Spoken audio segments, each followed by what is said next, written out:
All right.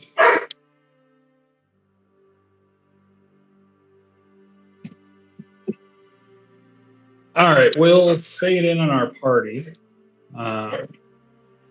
As they move through the Lamnic Wood, or at least this strange interplanar mashup of the Lamnic Wood and the Feywild as it exists in its current state. After killing the Fomorians and Will-O-Wisps in a battle at that tower, were able to kind of enter and eventually set off Xerxes' black powder charges, destroying the crystal monolith that was hidden inside, as well as taking the entire tower down with it, setting off this powerful arcane explosion of wild fey magic, hopefully cutting off a vital source of power for the life-siphoning Marsh of the Lord and Lady Zolrel, of which you've heard of. You'll note that as you wander south through these woods, the sky above you seems to kind of like shift and change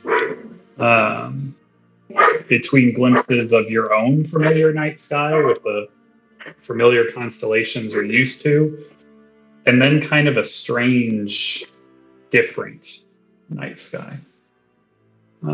Different constellations, kind of strange swirling streaks of faded color, and then back. And it just seems to happen like quite randomly. It's likely that other sky you're seeing is one that belongs to the Feywild. And it's a pretty odd sensation as you kind of seem to rather seamlessly be wandering between planar borders. All the while, the environment around you seems to stay mostly the same with each step. Though there may be some very subtle or even imperceptible changes to some of the landscape that you're just not keen on picking up. But the further you kind of move south, the more boggy and swampy the conditions seem to get. The temperature seems to slowly rise. The air you can noticeably feel is thicker, almost sticky. And the terrain's just all the while more difficult to traverse, with more pockets, larger, I guess, pockets of this kind of acrid and stagnant water that often comes with the marshlands. It's probably been about 40 or so minutes since you left the obelisk and kind of started this trek south. From when we last talked, there was some talk of maybe like traveling a short distance, 30 to an hour maybe, and then maybe taking a short rest or something. So if that's kind of still what we want to do, then we can talk about that. That's the plan. Yeah. Yeah, I'd say let's get an hour's march in and then find the least marshy spot. Steven will cast the hut for 50 minutes of our short rest as well, just because we're not real sure about our surroundings here. But yeah, that's fine with me. Wow, there's a Preston in both the Discord and in the Roll20. Is the internet alive and well? It's there. Or you just head to a Starbucks to play D&D? That's all. You're right, yeah.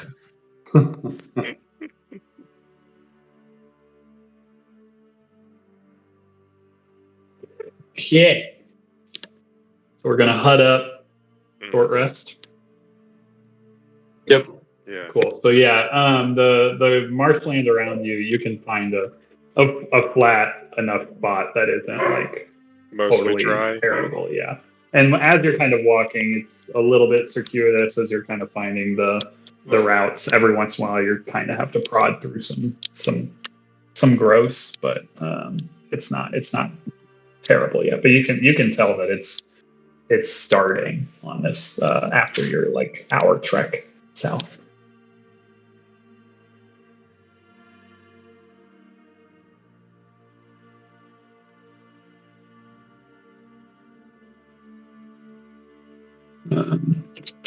Do we manage to put up? Do you need to be on your tokens to do any short rest stuff, or are you good? I don't Do it from your character sheet. I don't know the laws. Yeah, you're able to put the HUD up and chill. The weird part about all of this is you know that it's somewhere in the middle of the day. At least it should be. But it's just, I mean, it's just been dark, like night, this whole time. So that's another kind of strange thing that's going on.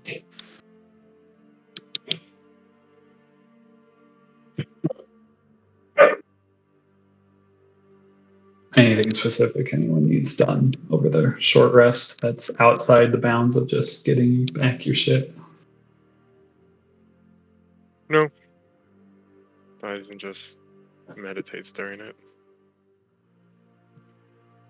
Use my Pearl of Power and Arcane Recovery and get some spell slots back. Go.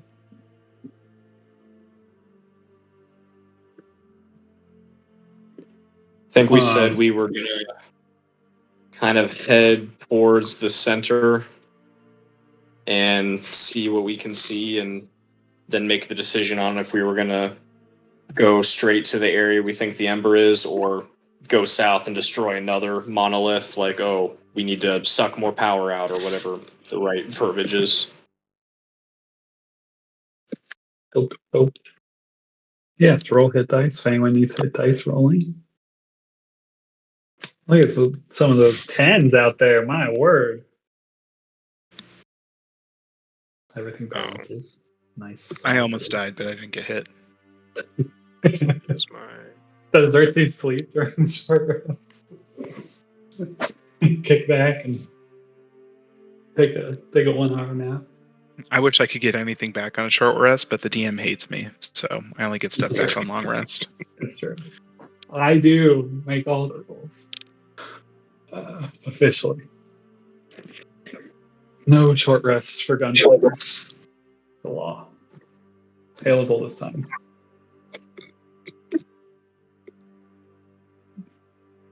Feeling good, feeling great. Everybody happy?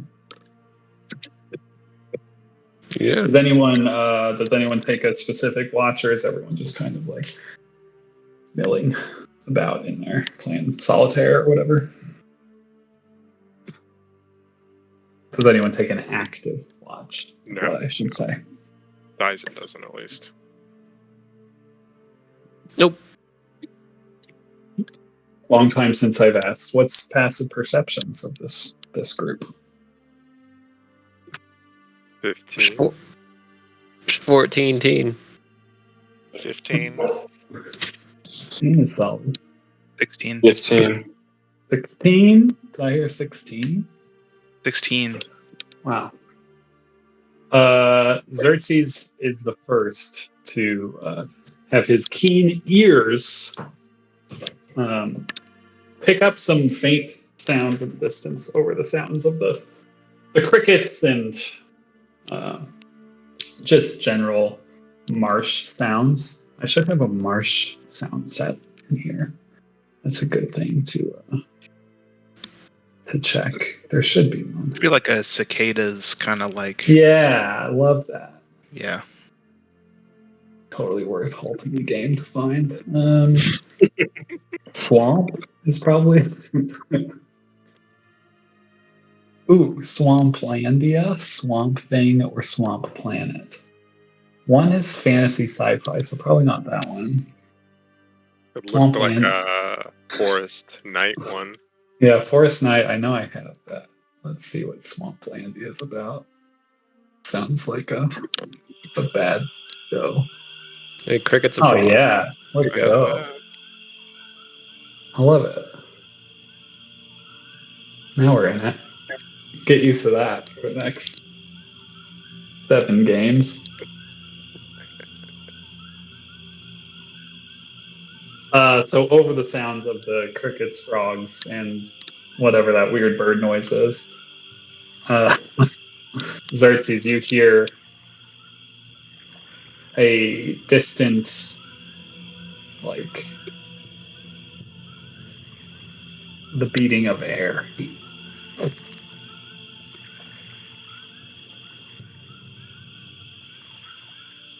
Sounds like it's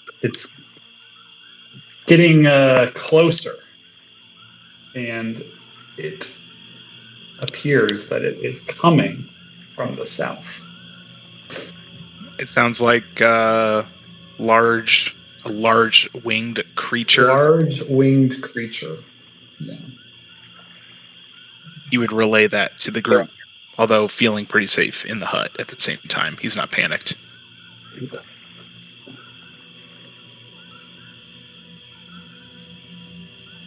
As Xerxes clues you in on this, you all can kind of like start kind of like listening and hear this.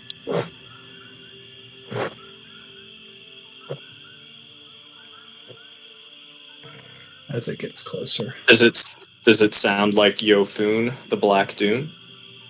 It's similar sound. Yeah, it could be that big flying lizard. It sounds something of that size by the sound of this isn't some oversized bird or something. This does sound like a large creature.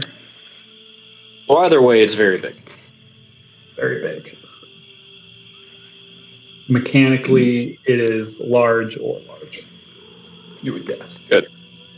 I've never thought that the tokens represent wingspan, though. I'm pretty sure they just represent body, but that's just like a rock.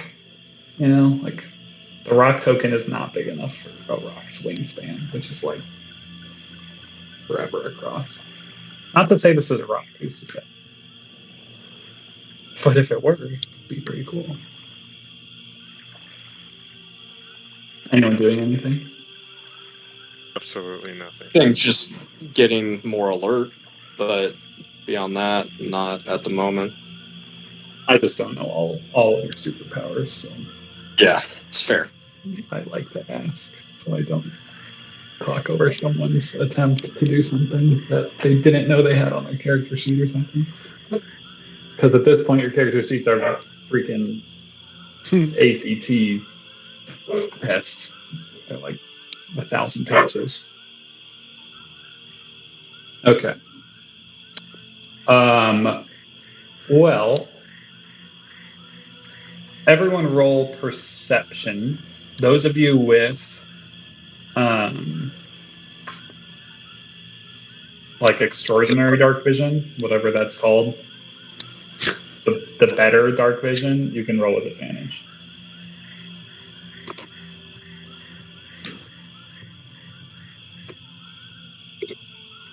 Say like this. Xerxes didn't do it.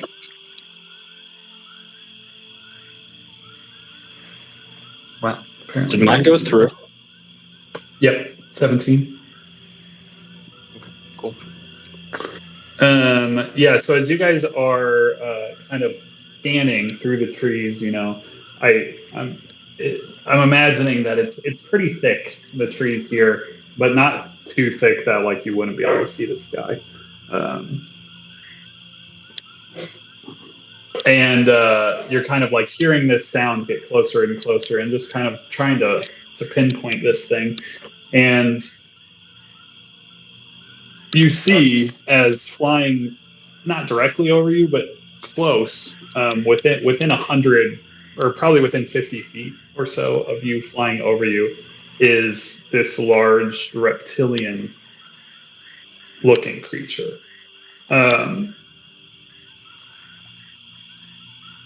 Xerxes, Salig, and Steven, you notice a couple things in particular about this creature. You notice that there is some humanoid form riding it, mounted atop of it. And Xerxes and Selig, you actually catch like what almost looks like hints of rotted flesh on the Rider. flying lizard like creature. And Xerxes, Selig, Steven, and Dyson, you guys can make a nature check. Dyson, obviously not anything to do with his role because not great. Yeah, I wasn't even picturing his eyes being open. Yes, Steven and Dyson. You also, you guys notice that though it looks draconic, this thing is a wyvern. A large, or mechanically probably huge wyvern. And you can tell this because it has a stinger on its tail.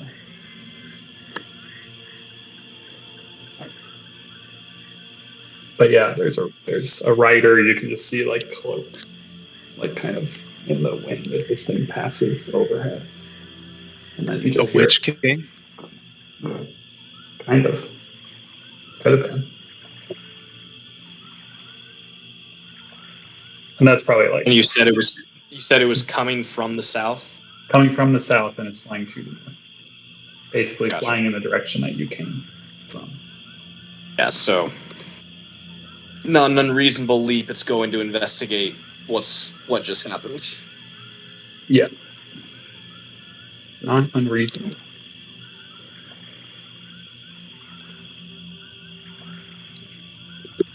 Have we finished our short rest? Yeah, you're probably right, nearing the end when this all happens. Well, I don't know if this changes our plan at all. Other than maybe we need to move quicker than we might have wanted to, seeing that there's a wyvern being ridden, lurking about.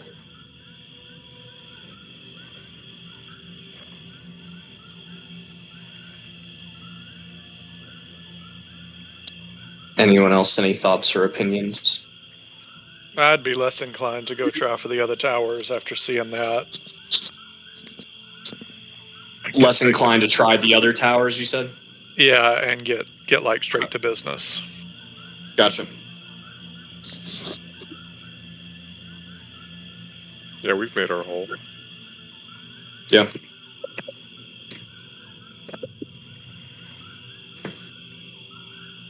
Xerxes? Michael, in the hour that we walked, did we notice any physical effects of walking through the marsh?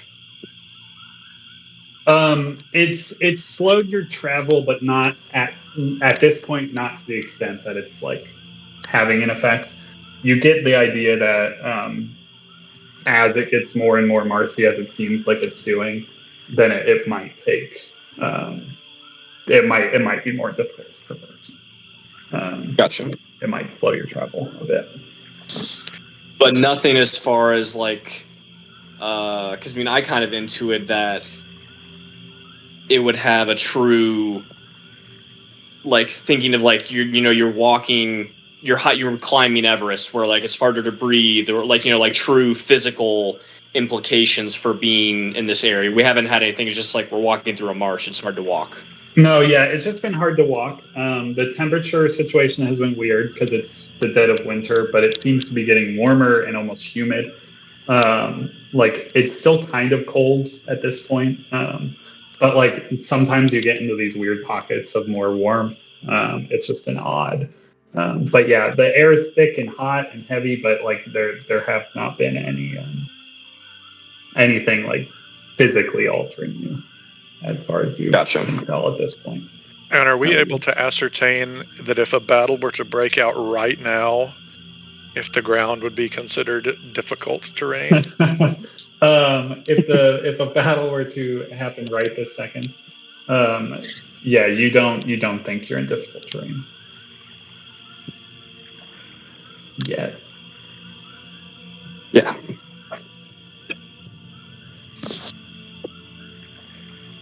Anything else?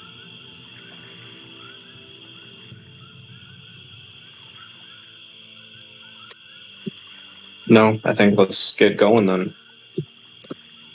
So yeah, as you guys are kind of finishing up your rest after you saw that thing fly past, it's Xerxes who hears first the sound of wings from moving faster and kind of like coming from nowhere. And as he kind of points this out and turns, you all see as this massive creature bursts through the tree line above you and lands beside the hut and just goes like at the hut, and it is a hideous draconic looking beast. And you can just see on its face all these scars of this like tissue torn back. You can see bone in some areas of its face and on its neck. It's missing one eye. The other eye is just completely like milked over and kind of oozing. This creature does not look like it should be alive, though it is, and it just goes fucking nuts against the side of the hut, just scraping and scratching and yelling. And if it had spittle, but it doesn't, it's mostly just dry and like dark ooze and nastiness that's just like dripping down and like dripping onto the hut. And I don't know if you're like a kind of clear on the inside, foggy on the outside hut kind of guy or whatever. Definitely. But so you know, like it's not seeing in, but it is just going fucking berserk on the outside of this hut. Its stinger kind of coming up and just like smacking the top of it, like it's like hitting against a brick wall, like this force field that it cannot burst through, and it's just scraping like crazy. I'll give you a visual if you so choose. Do we see the writer clearly in this situation, or? There does not appear to be a writer. Can we do a history check? Does this look like the same one we just saw? Yeah, it looks the same. Okay. Shit.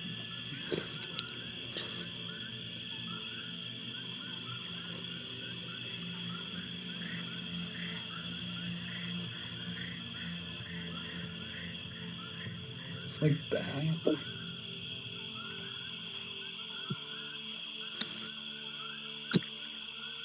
Looks kind of like that. That's horrifying. Yes, really not great, and it is just going berserk.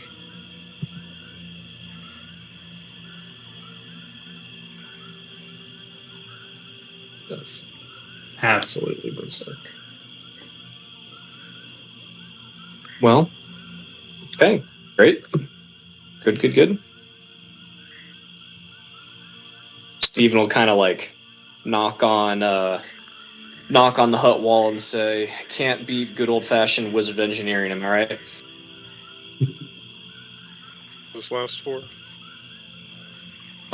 7 more hours. So, yeah. And it's just fucking. We can shoot goes stuff through it crazy. though.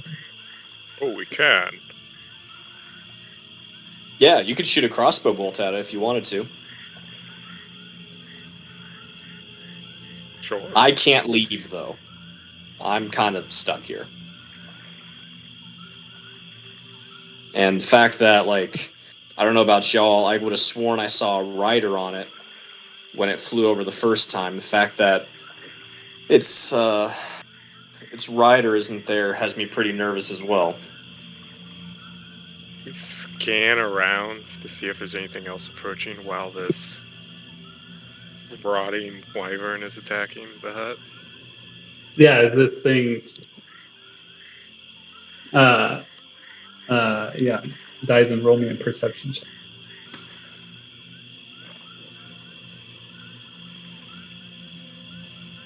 It's very distracting.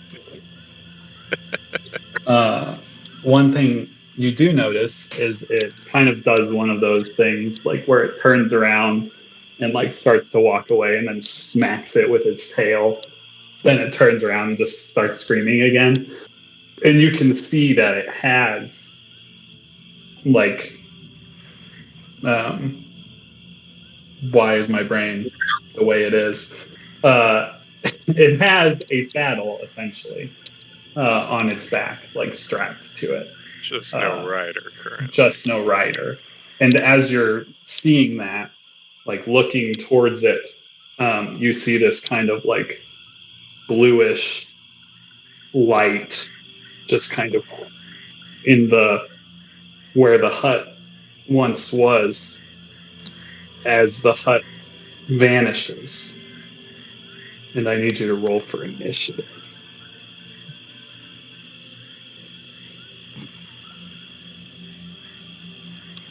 Roll for initiative!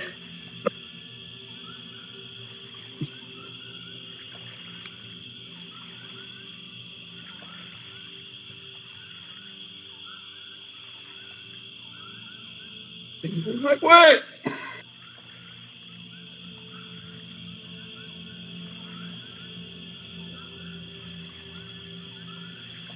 Oh, so slow, that big galoot.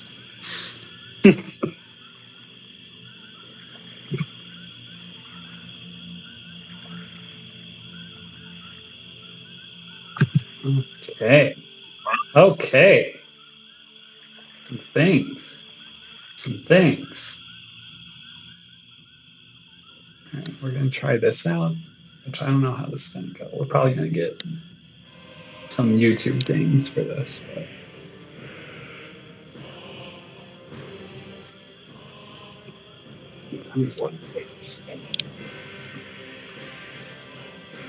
Okay.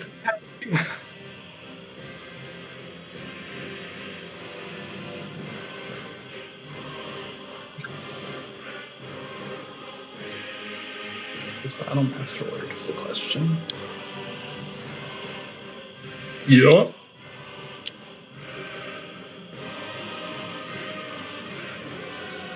All right, Stephen. So as you're standing there, taking in the scene, you see the hut just blue little sparkles as the hut just kind of vanishes as the massive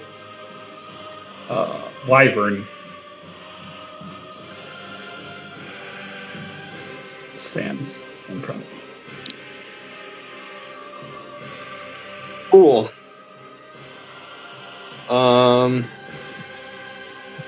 I know the odds of this are low, but can I make a perception check? I am pretty confident the only thing that can destroy the hut is a dispel magic spell.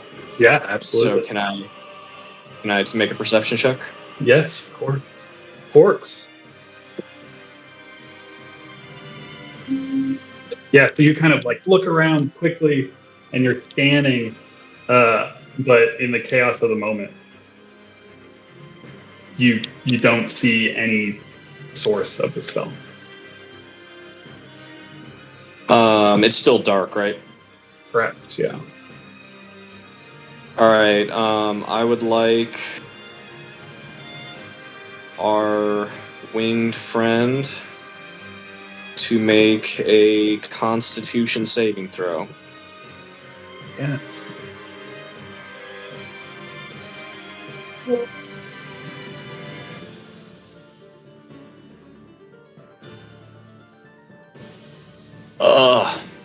Fancy. That sucks. Keep it. All right, well, the momentary stasis that Steven attempts fails. And he is going to use his bonus action to walk through shadow. And he will move 30 feet over there. And continue his movement.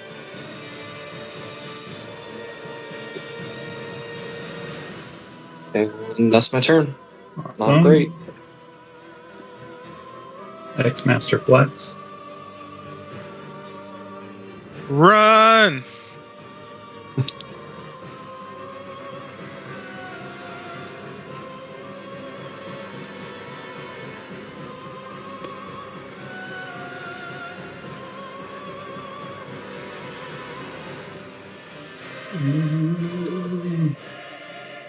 Hey, Michael, just a heads up, my vision isn't working again on this map.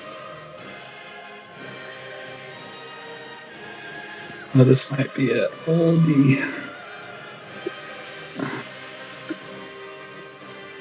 So strange. So strange. I don't understand. There is not a torch or any. Is anyone emitting light? Is that ruined it last time? Nope.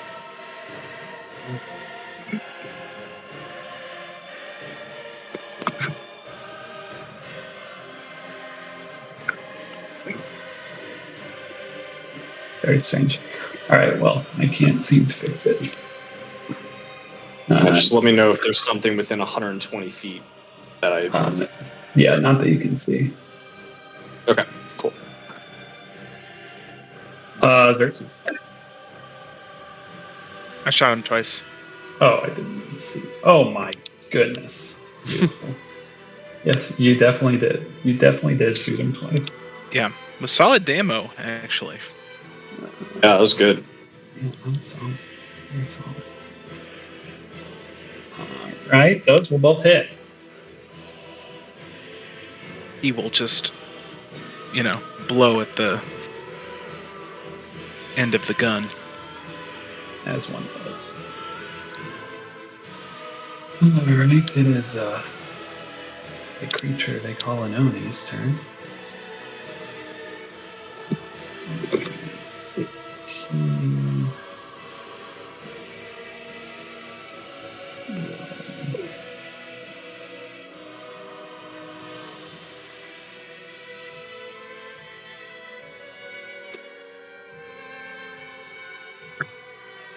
There's just so many things that you want to do. Like, I don't know, should I do that or should I do that? What would the Oni do, That's the thing. You gotta find what the Oni would do. WW Oni do. Something, like that.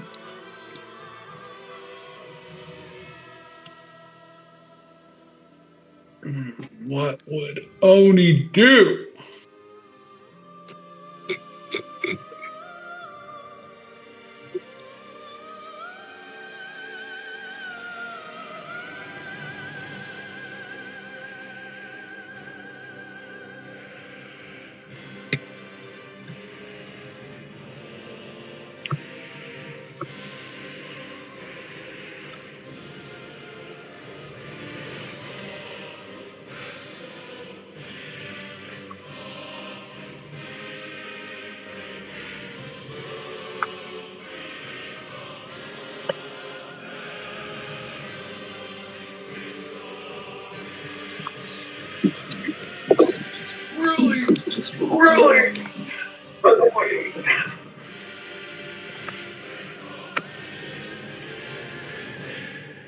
He can just end his turn. He could. But he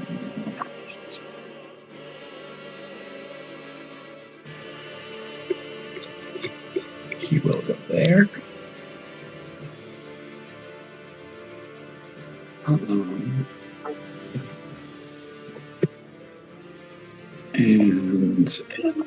he will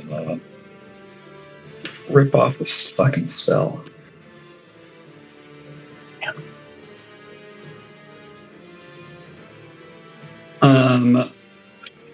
Yeah, he will rip off the spell.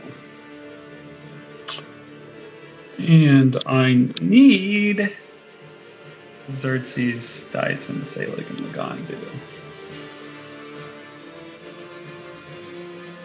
to make a Constitution saving throw.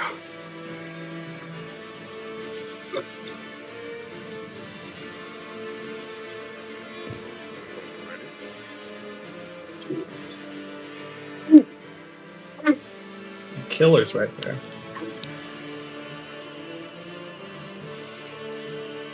Look at that. 3 saves.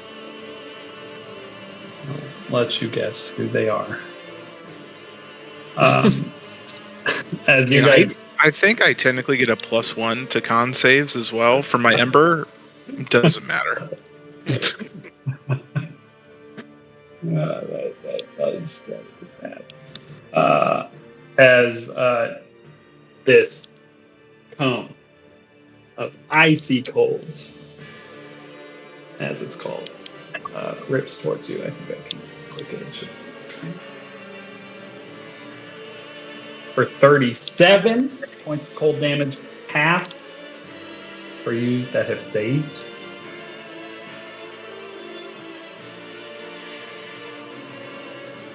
Are you resistant, Xerxes? No, that's what I'm not resistant to. Brutal. And of course, I have evasion as well, which doesn't help. I love that it says Doesn't help. DC 0. What do I have to? Yeah. Oh, I have to go up. I have to go up and read what it is for him specifically. I got you. Well, that's fun. Now you don't know his DC.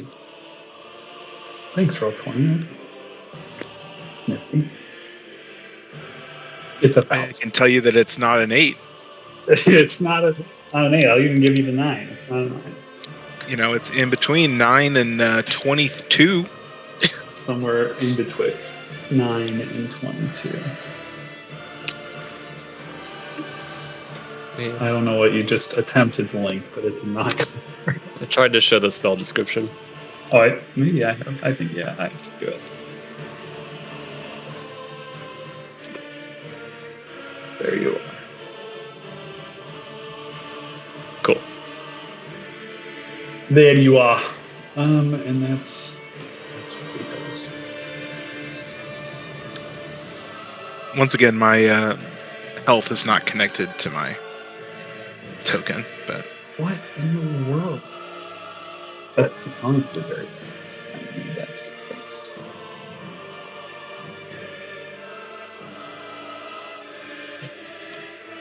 We'll see if that worked. I don't know if it's showing for me that you are correct, sir.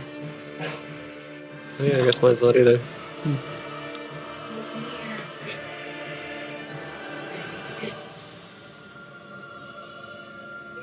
Or it shows the right amount for you online.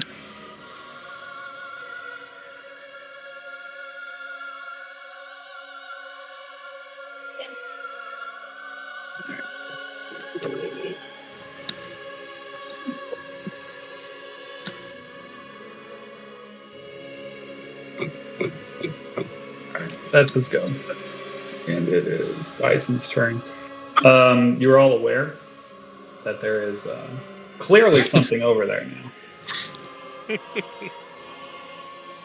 So it's not invisible. It is not currently invisible. Alrighty.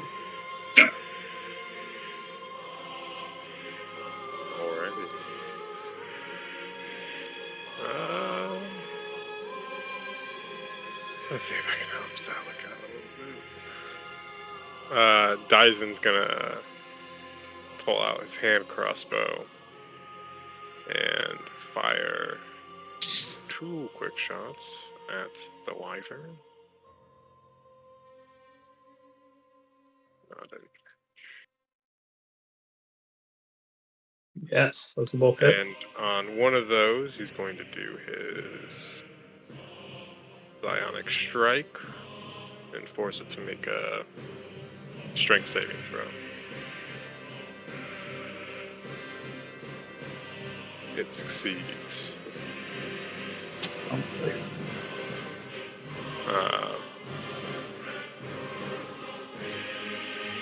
Does it look like I'm within reach of it right now? Yeah, you get the idea that it's got some lengthy appendages and neck.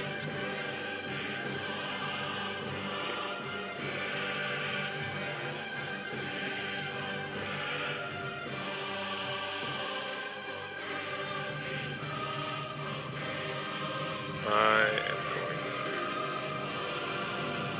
back up 5 feet.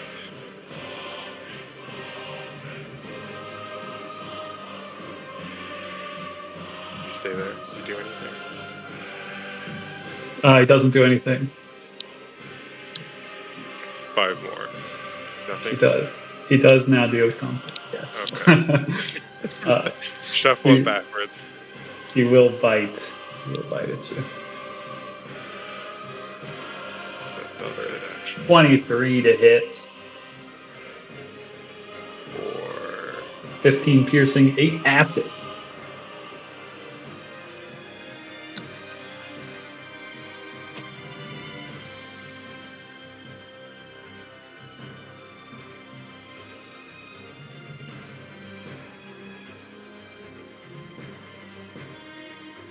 And I'll do a second wind as a bonus action. Nice. 12. Solid.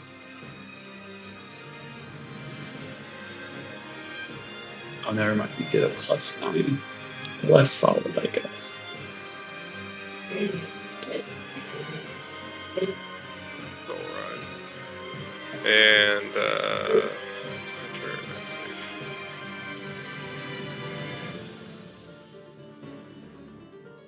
David. Salek has a couple of questions. Yeah. One, he would like to do a perception on this saddle that the wyvern is got on him, most notably looking at clasp. Is this like all leather, or is it like chains? What are we looking at here? Yeah, it appears to be just kind of like a leather saddle, from what you can tell. So nothing that screams metallic. No, it does not appear to be anything metallic. So. Okay. And then for a melee spell attack, I am guessing, since you have to be in range, like there's no disadvantage penalty for, like there would be on a range spell. How does that work with advantage on a spell attack? You just have to touch it. What are you asking? You can. You're within range, right? Okay. Saleg has a couple of options.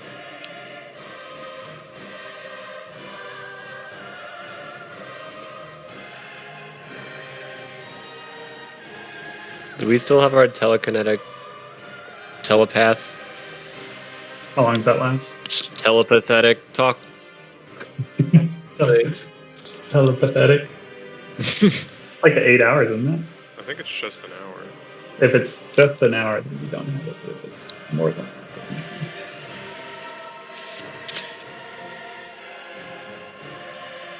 that. So this Marshall, you might be moving.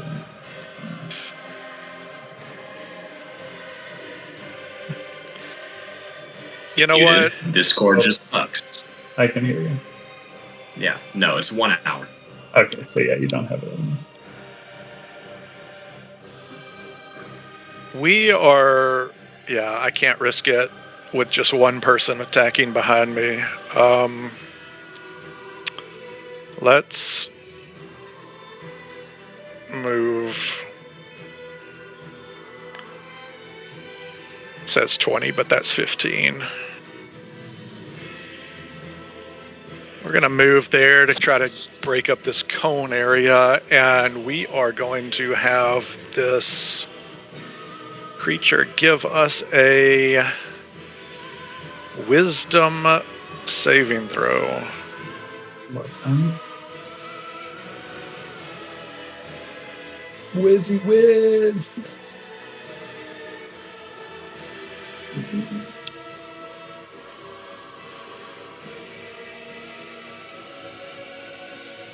Eight. Ooh. So close. 18 So does close. not save. Thanks to my new fancy moonsicle, it does not save. My +0. Oh, look out, boys! Rolling hot. What are we making him? Does it work? Oh yeah. I don't Let's- think it has it should work on this thing. I feel like a caterpillar is a really strong choice for this.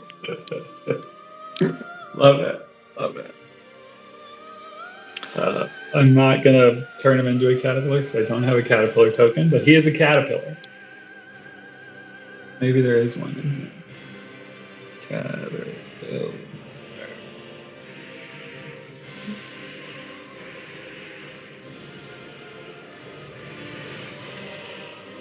I don't think so. I don't think we're that lucky. If only.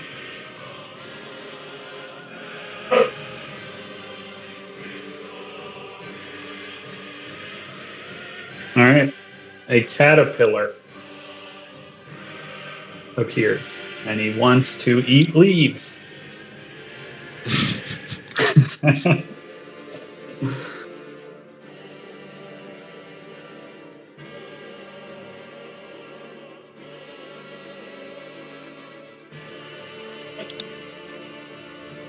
There's a fuzzy little caterpillar. I can't say I saw that one coming.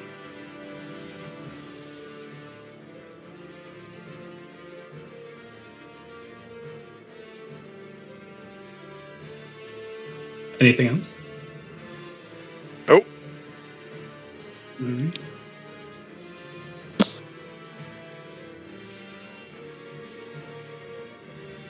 Just a bunch of non-pictures of caterpillars. Just really pathetic. I was hoping I could get like a caterpillar truck or something, you know? Nope. oh, he would say something else. He would say, "Don't hit it." Yeah, I think people know that, right? For the spell, have you done this before? Yeah. Yeah. Don't do a hit on.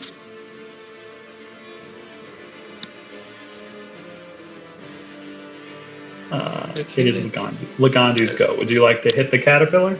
Very low AC, It looks quite tasty. but it is very small. Yeah. Would you like to eat the caterpillar? Swallow it whole and let your stomach acid do the killing. Where's That would be I need fun to see That's how what- that goes. I would recommend.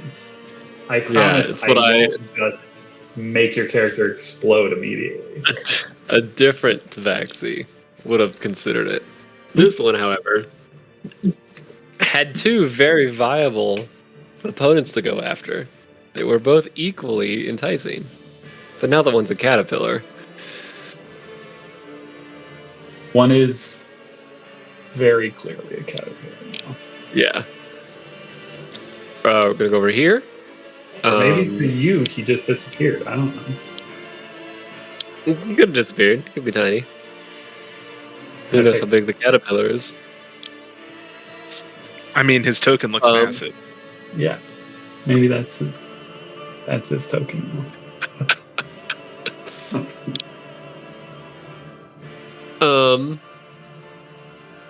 If I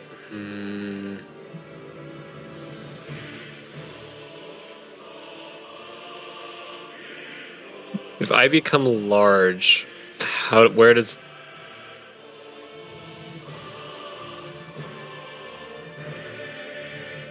what squares do I take up if I become large?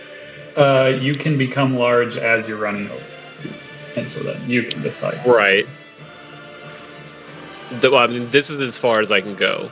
So if I'm currently large, do I fill up squares to my left? You'll fill up squares behind you. Technically, okay. Yeah.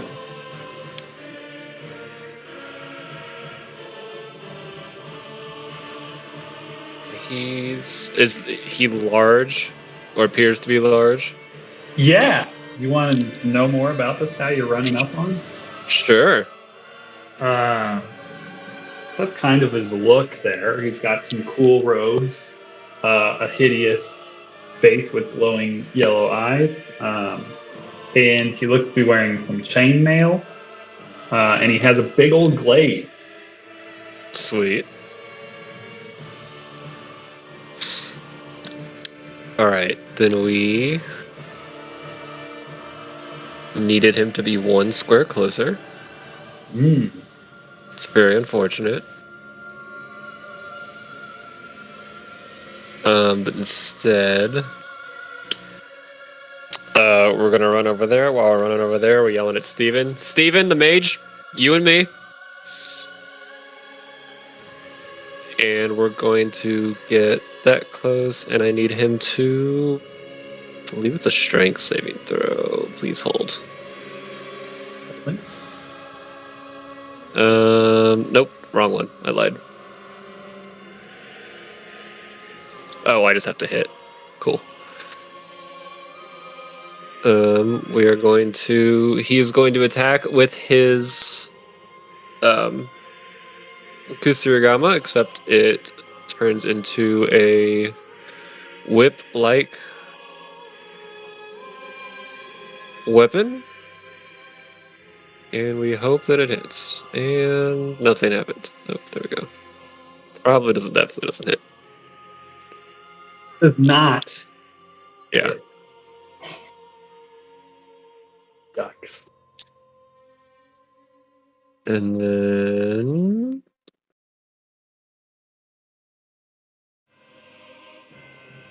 Good damn. Yeah, right. And I believe...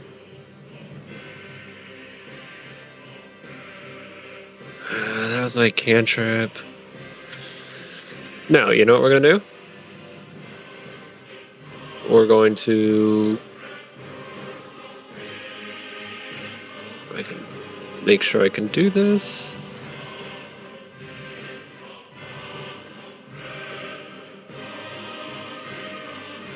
Yes, awesome.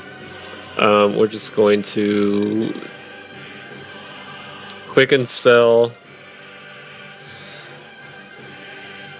darkness at his feet.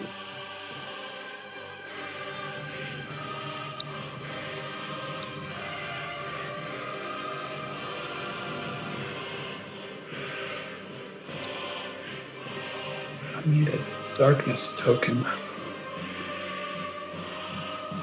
Didn't make one yet.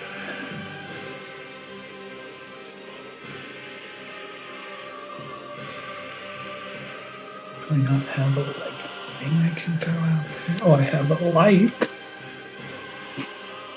Let's just turn that into a darkness token.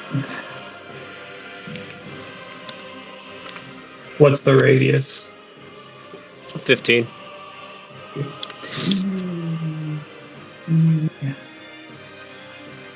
It's not need a name.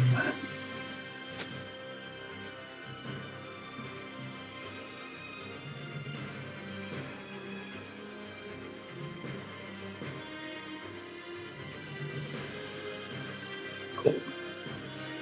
Where you want it? Like at his feet, on top of him, centered on him, more or less.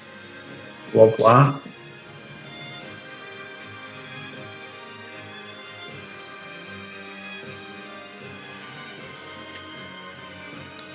That's it Cool.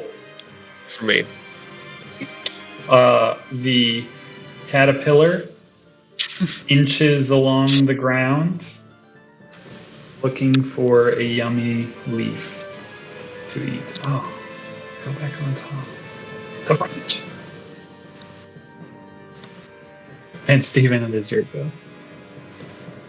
You think Selig disappeared, the wyvern, for all you know, because there's no way you can see that fuzzy little caterpillar. Steven will call out, "Hit what?" to Selig as he will move.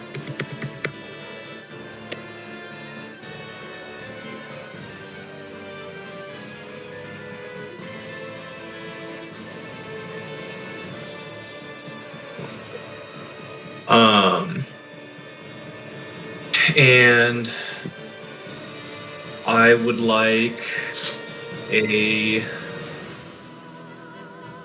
Constitution saving throw from the creature known as an Oni. Absolutely. Whatever that is. Spot arrow.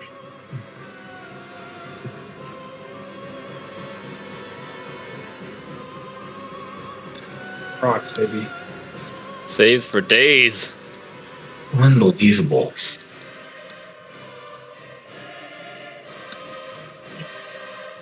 I'm going to hate it so much. Stop. Yes, Dad. Yeah, nailed it.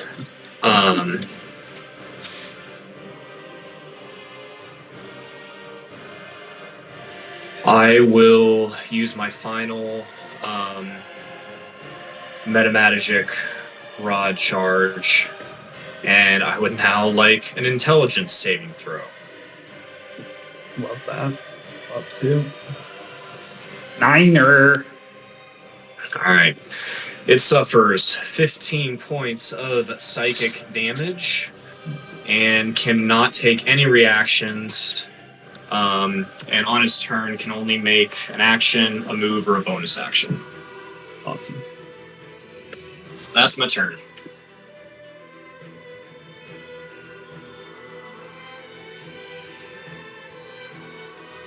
This Xerxes doesn't have a target anymore, correct. so Throw a grenade. Just get close. Throw a grenade. he will reload his weapon. That's it. See you in 15 minutes. Yes. The Oni.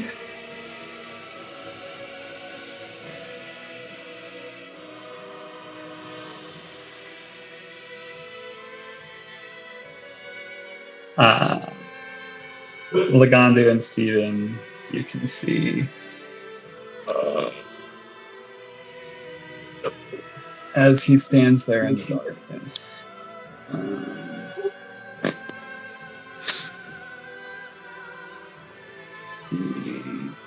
It's a spell.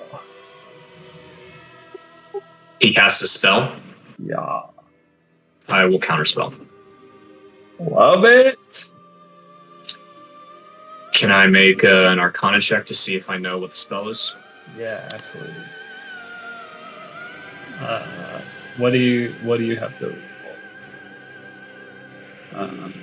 Let's see. For the counterspell, it's my int, but I don't know if you do my int for this check or if I roll an Arcana check. Yeah, roll. Click the counter spell just so I can see the text. Oh, okay. It's been so fucking long. Yeah, we've not gotten any. Okay, yeah. Just roll an Arcana check. Okay. You don't have to roll the check for this. Yeah, you can see as he's doing some like semantic things. You can't quite hear it, but maybe you can make out what he's saying there, since you can see through the darkness. He was trying to do a mirror image. Ooh. Okay, then I will cast counterspell at 3rd level. Awesome. Got him. Got him. Don't even need to roll. Nope. And that's his go. He cannot move. He cannot do anything else. As he was freaking whipped. Dies.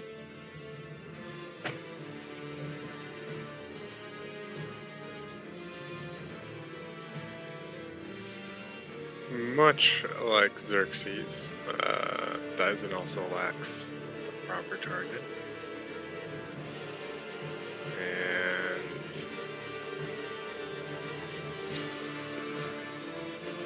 There is a caterpillar if you want it.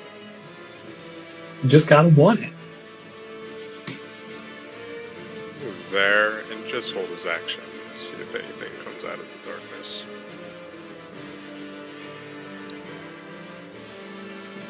And that's it. But you're naked.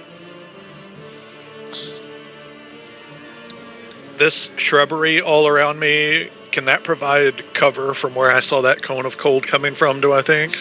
Probably not. It's just there is some, but it's the map does not.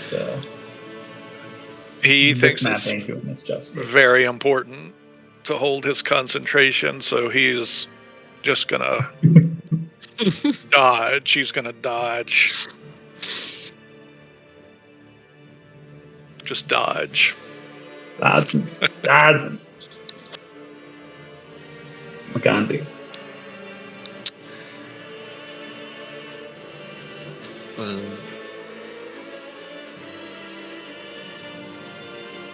Does it appear that he can see? Like, okay, let's do this. I'm gonna move. Like, there. Can I see if he tracks my position at all? Visually, rather Yeah, than you like don't. You do not see. Maybe like it's delayed to the sound. Like he can hear your movement, but you can tell that is visually he's not tracking you. Cool. In that case,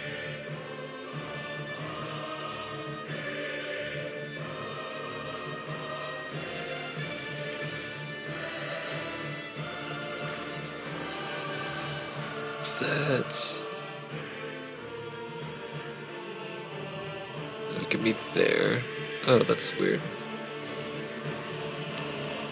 It's 25. I'd actually be there. Yeah, good.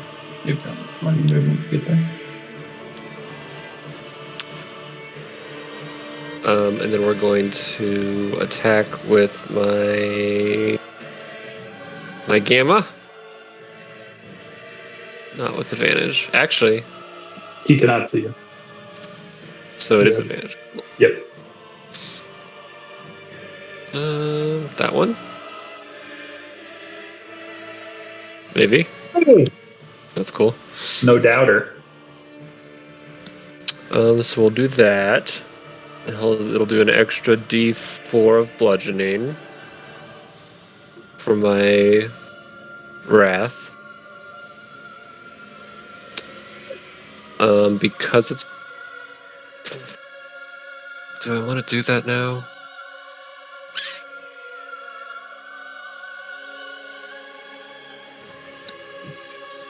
No, I don't. I'm going to... it's 10 feet. That would push him potentially out.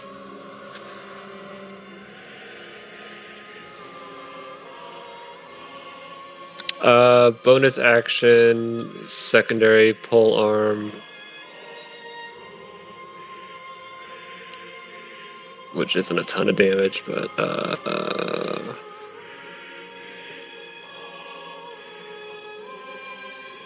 Damn, no doubter though. You want to give me that D4 for the bludge? the what? Sorry, Oh, is it a D4 or is it just 4 for your? it's a D. It's a for your proficiency. D4. Yeah, it shouldn't have the. Yeah, so just 2. Oh, okay. We need to take off the ability modifiers. And as long as he stays in the bubble, we're cool. Clean the bubble.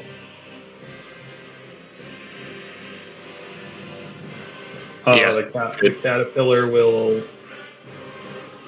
still hasn't done that. working hard though. Steven.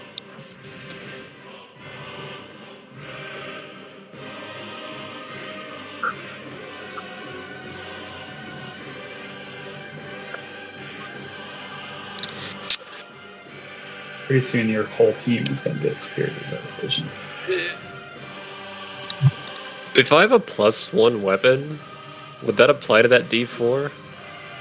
Because you're hitting it with that. It Yeah. specifically says it's just a D4. It doesn't say like D4 plus mods or anything like that. Yeah, it would be. Okay, I'll leave that on. Would come Okay. through because you're hitting it with +1. Right.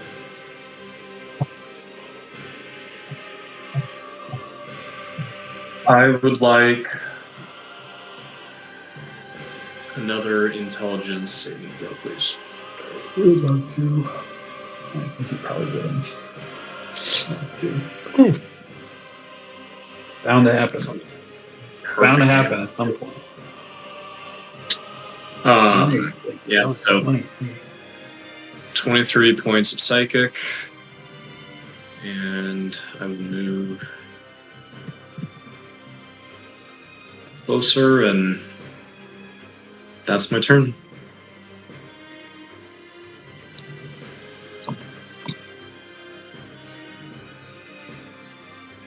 Right? Yeah. Hold my action until he sees something to shoot at. Can't move. Can't move.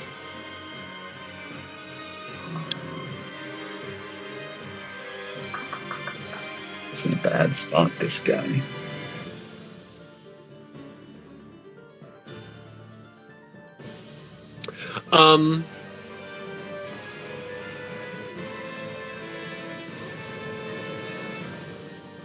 When I hit him, I would have activated my Crusher Feet, which would have just moved him like 5 feet more into the circle. Gotcha. Towards the middle. Apologies. Gotcha. Gotcha.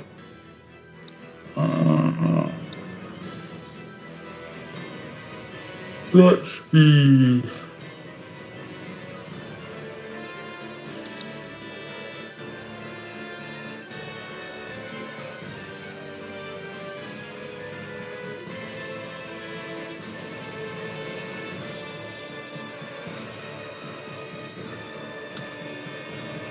A move and action or bonus action. It will move, I reckon. Because fuck being in here.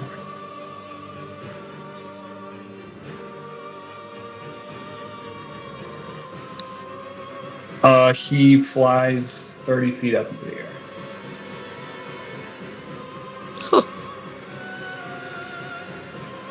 I mean, I can see him.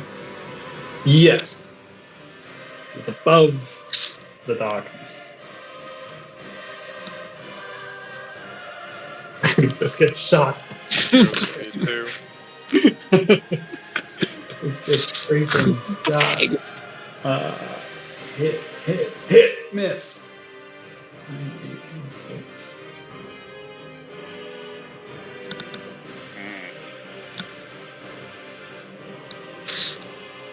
That could confirm the fail. That will confirm.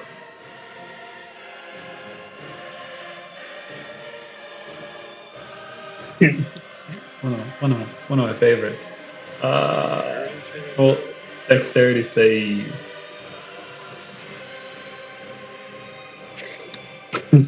Diving slips.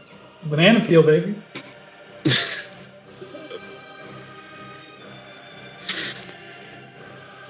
Gotta watch that footing. Very important. Dang, Marsh. Very, very important to watch that footing. That's in these marshes.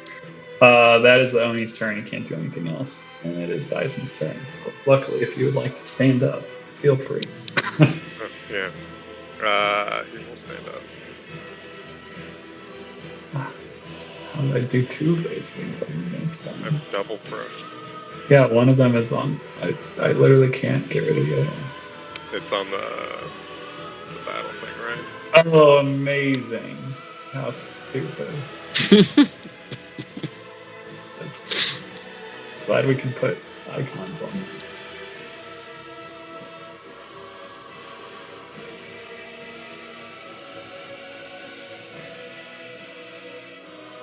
And he's going to fire 3 times at the Oni. That sounds bad for me. Oh my goodness gracious. Hit. Triple hit. That last one, I'm going to use my Piercer to reroll the die. So 8 instead of 5 on the last. And on one of those, I'll go ahead and do a Psionic Strike. And have him make a Strength saving throw. I'll pull him 10 feet closer. 10 feet horizontally closer to me.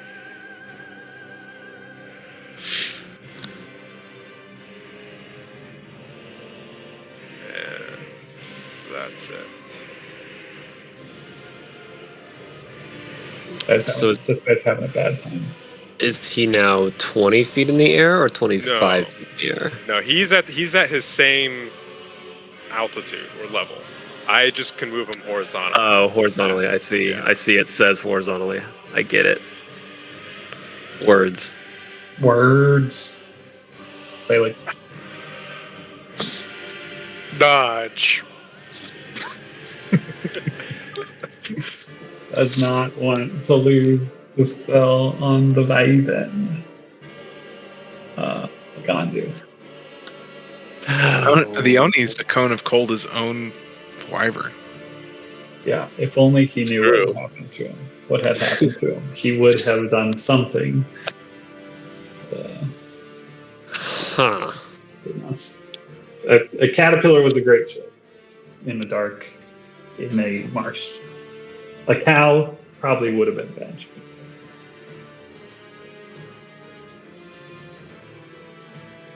Though there are some birds around us. Might want to feast on that little caterpillar. There, he's 30 feet in the air. Yeah, baby. The only thing I could do would potentially put him higher. If I Is had, that okay with everybody? Actually, if I had the creed, can I take you higher? Nope, Drop, I lied. No, I'm an idiot. I could just do what I tried to do the very first turn, and we're gonna just. He's out of the. He technically can't see me. Yay! Yeah, you're in the darkness. He's out of it. Bringing out a different kind of whip. Oh my goodness gracious! Critical threat. Critical threat. Critical threat. Confirm that shit. Shitty damage. Oh well. Get a freaking spell crit. 18. Yeah, Is he a said he had chain. confirmed critical spell. What? Amazing. You are affected by the shield spell. Alright, that was good though. And I pull him 10 feet closer to me, so he's now 20 feet in the air.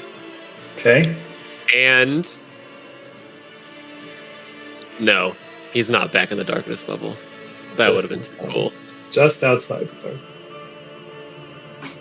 darkness. Let's see. Incredible. That was action.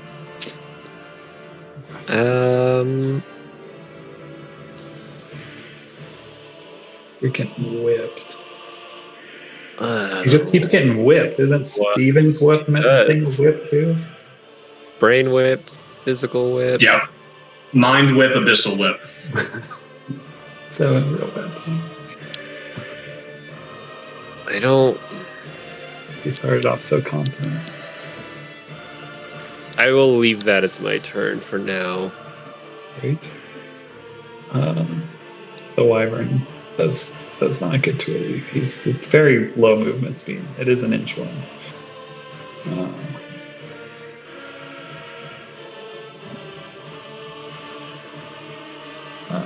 Right. Stephen, on your turn, you hear some noise to the north of you.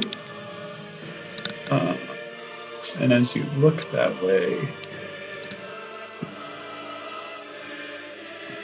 you see a man kind of coming through the woods. And you can see that he's like looking, like squinting and like looking at the situation, and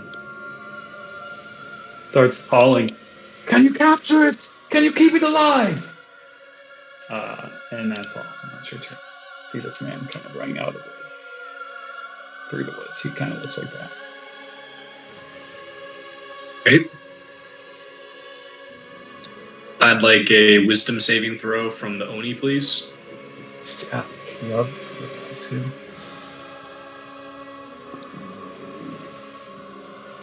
The saves are falling, boys. The saves are falling.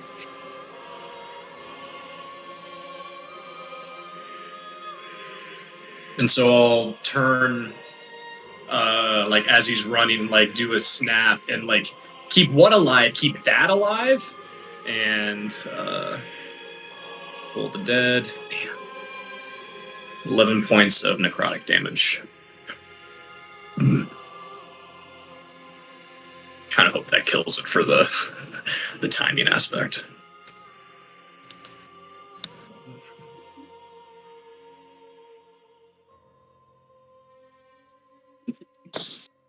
And yeah, that's my turn. That is.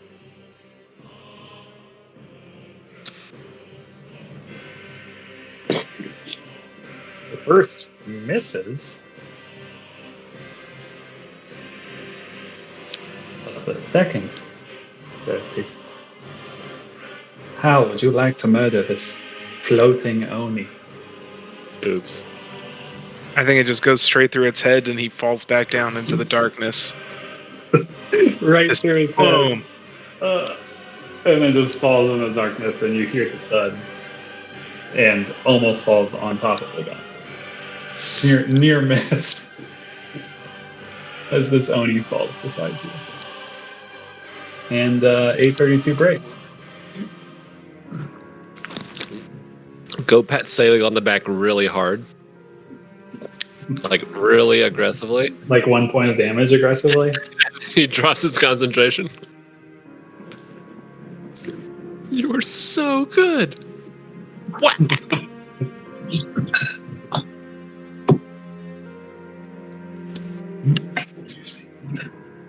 Well, I imagine somebody out there is upset that an Oni is dead.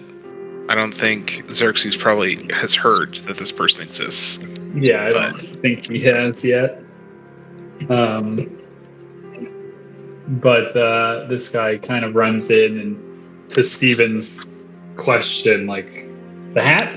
like he like looked over and he just in that moment it's a shot in the fucking head and falls to the earth, and he just looks to Steven. Could have timed that better. I'll turn and see it falling. It's like, so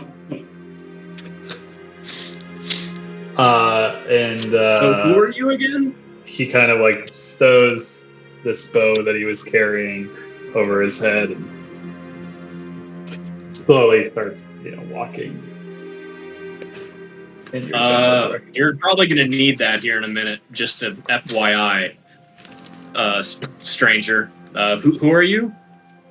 I'm Alabrax, 7th Scout of the Wild Hunt, and courtier to her unseelie court.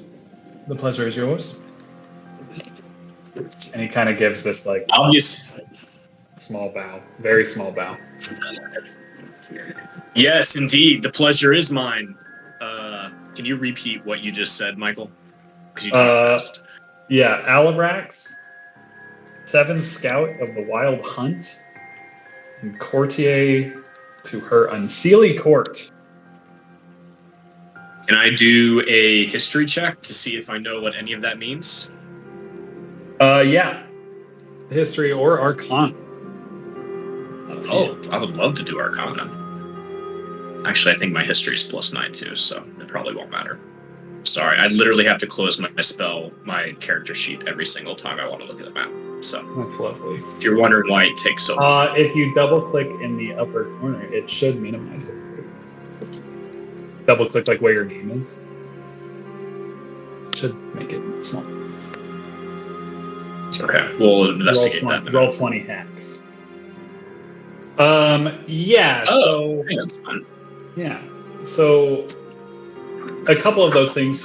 I'm feeling a bell. Great Forge connection. Yeah, you're actually feeling like a Feywild connection.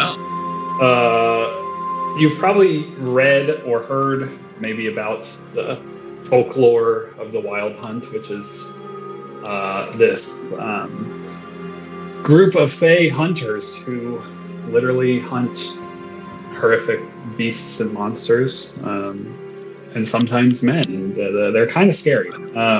You also heard him say the Unseelie Court, which, by looks of it, 17, you're somewhat familiar with a bit of the lore of the Feywild. And there are two courts in the Fey. One is the Seelie Court, and one is the Unseelie Court.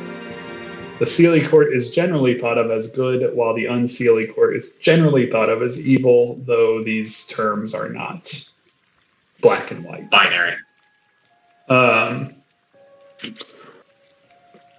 yeah, those are just some things that you caught just kind of immediately as he kind of walks Gotcha. up. He is elven by the looks of it. His eyes are very like animal-like, kind of like golden irises with kind of dark pupils, dark large pupils with golden irises, and he has these two like, ram-like horns or whatever that may be coming from top of his head. But otherwise, he looks just generally young and elvish. Okay. Younger than Steven, or about years, or Somewhere along the lines that Steven, you're half elf or elven? I don't remember fully. I'm elven. Elven, yeah. You would think around the same age. Okay, gotcha. It actually does look that tiefling in. Really? Yeah, it does. They erased my culture. It's fine. To be fair, she's like a hot chick, so like we had to get a hot chick in there, while also counting, another race. So anyway, they painted Zoe Saldana freaking green and blue before. Anyway, what do you want from me? You can't look like a real devil, is that? No. She looks and acts like that. Wow. Yeah. Hurtful. Yes, indeed, the pleasure is mine. Steven, Wizard of the First Order. Well met indeed. You can see him like look at you with his head a little sideways, but then he just doesn't say anything. Steven's laughing on the inside. Fucking twerp. What brings you here, Alabrax? Well, I should be. What are you doing in this plane?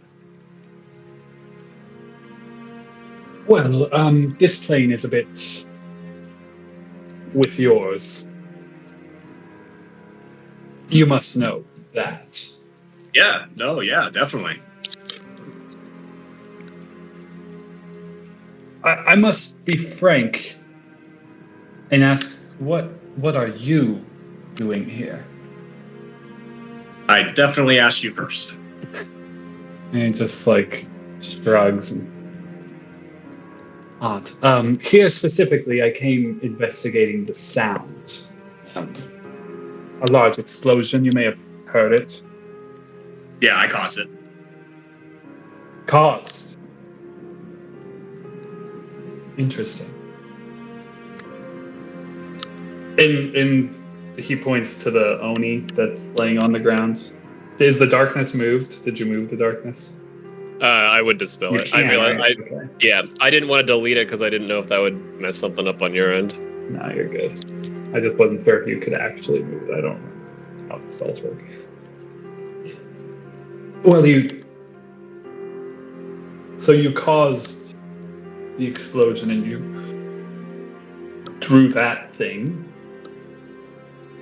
which is now dead, which is just too bad. I would love to have a chat. Why is that too bad? He may have been able to speak, unlike some of the others. He could fly, cast spells. Smarter Yeah, no, than we the know. Yeah, his wyvern is still over there, by the way. like there's like a look on his face, and he's like looking. You must be just Like over. Oh, no. Hey, Selig, what'd you do with the wyvern?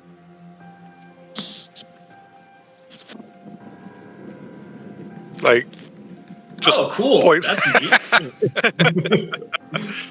That's nifty. Yeah, wyvern right there.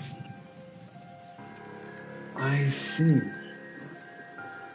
So if you're wanting to capture things, I mean, I guess you could take that. I wouldn't recommend it. It's gonna, not be that for a while, in a minute, but No, I'm not looking to. I don't think that thing would like to speak to anyone. How long will it be like that? like 57 minutes. Well, maybe we should walk and talk. Is it smart? Um, Will it track us? Will it go tell other people we're yeah. here? Do we want to walk and talk?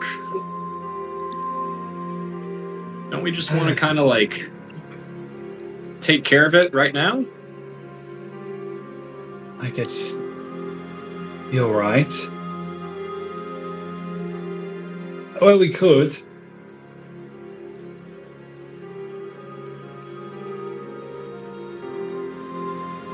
What is the Or we could talk. Take a quick sit down. Take care of it in 57 minutes. Does someone have a stopwatch? On this episode of 60 Minutes. Yeah. Can I investigate the dead thing? Yeah, See if he has absolutely. any fun magical, or not magical, but just fun items or things or weird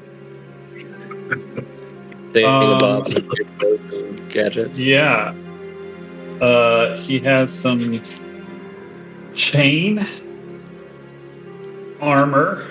Looks pretty nice, and a glaive that looks pretty nice. Other than that, he's riding empty pockets. Can you identify something without a spell? What does it take, like an hour? Yeah. It would take Steven 10 minutes. Yeah, and yeah, you think that these look generally pretty nice, without having to worry about identifying. They both are just +1. So like, there's +1 chain and +1 glaive.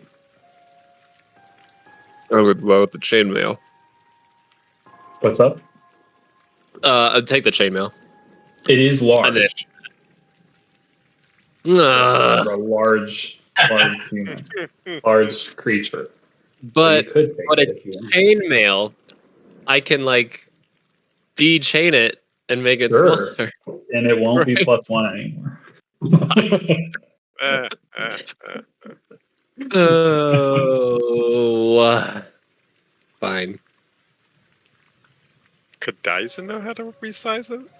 Maybe, actually, expert. Keep it. We can fiddle with it later, maybe. Okay. Like the sound of that. I'll throw it in my oil lamp. Tinkers with his own set of magical armor. So Albrecht will like kind of walk in You don't mind if I take a closer look at that thing? I'm sorry, who are you? Pointing to the Oni. And why are you out here? Alabrax, 7 scouts of the Wild Hunt, courtier to her unseelie corpse. And you are? Lagandu is fine. Lagandu? I'm sorry, the Unseelie? Yes. The Queen of Air and Darkness? And you're out here because? Well, it's kind of a long story. We have 56 53 and a half minutes. Dang it.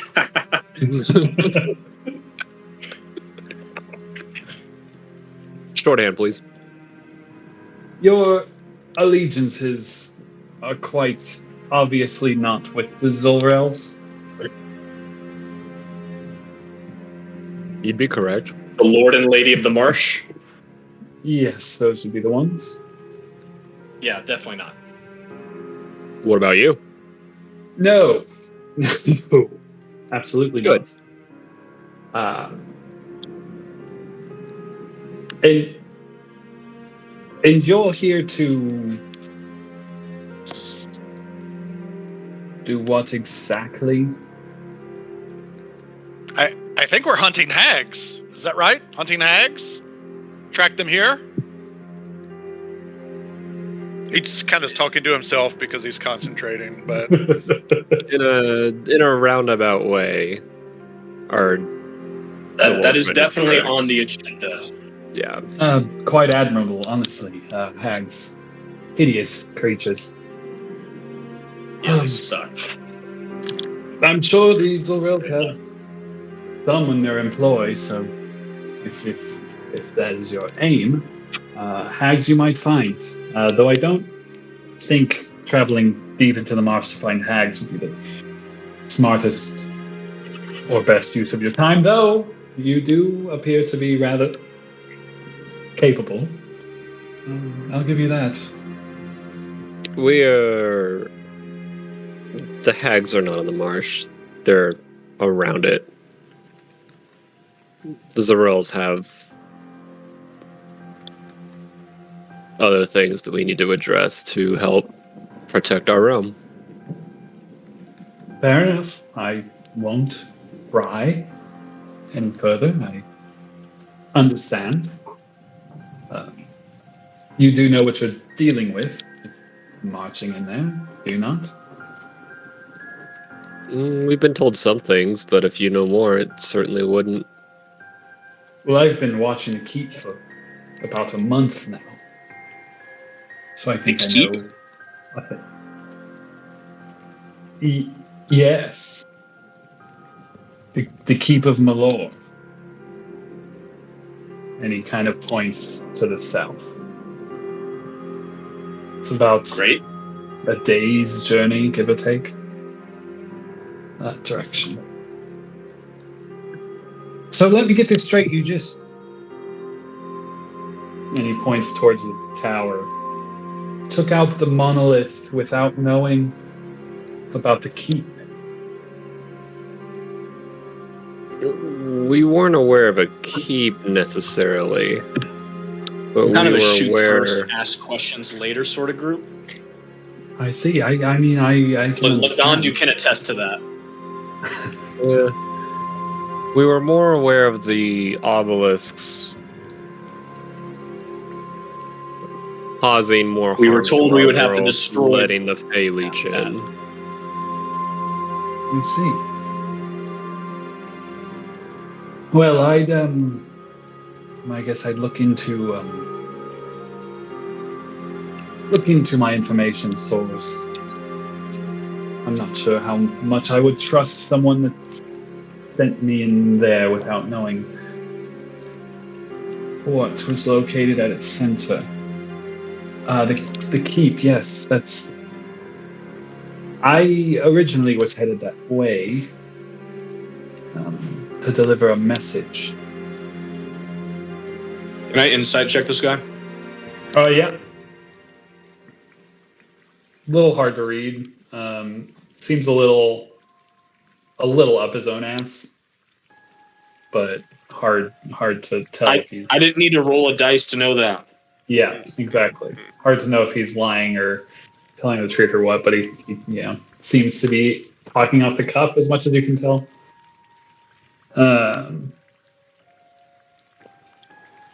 Yes, I was headed that way to deliver a message. For it is of the opinion of Her Majesty's Court of Air and Darkness and the Lord of the Hunt that the Lord and Lady Zorel will soon commit crimes against their own allegiant lords, the entirety of the Unseelie Court, and all the Fey folk who observe the common laws of justice. I am but a messenger, sent to give them a warning. Basically, don't. Whatever you are doing, stop. As I say, I am but a messenger. And as every Fey folk who observes them knows, Article 94, Section 1234 of the Common Laws of Justice states, a royal messenger may not be pounded, pummeled, pounced, prodded, poached, pushed, paddled, planked, punched, piked, pasted, pricked, pelted, pierced, pantsed, pummeled, pressed, flunked, or placated. Not by the would-be receiver of the message, nor by those in service to said receiver. Unless, of course, the pounder, pummeler, pouncer, prodder, poacher, pusher, paddler, planker, puncher, piker, paster, pricker, pelter, piercer, pantser, pommeler, presser, plunker, or placater were provoked by said messenger. Or that the message that was delivered was one that they disliked. I, as you can see, and he points to this like scar and like bruising on his face, was set upon while delivering this message by a couple of large boil-ridden beasts wearing one of these, and he pulls from his neck this necklace with a very familiar symbol that Selig has about 4 of or something. I don't know how many he has. A good deal that he's collected off these Fomorians. What happens if they don't listen to you? Well, on the account that now I will not be delivering this message, as I have escalated their charges to execution.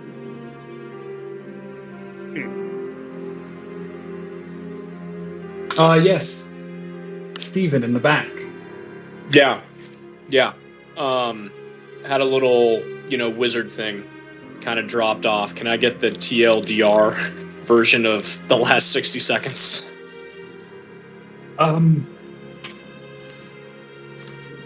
Yes. I am a messenger said to deliver a warning to the Zorels. I was attacked, and that is against Fomorians. Okay, yeah, they suck. Attacking a messenger, delivering a royal message is against the common laws of justice. A very specific article with a lot of P's. So their charges have now been escalated from a warning to execution. Cool. I'm down. Down to clown. Weren't you just criticizing us a minute ago for going in there? Why, yes, because you don't know what you're getting into. I've been here for a month. Well, all due respect, you just got sent where you could have been pummeled, but it would have been breaking the law to do so.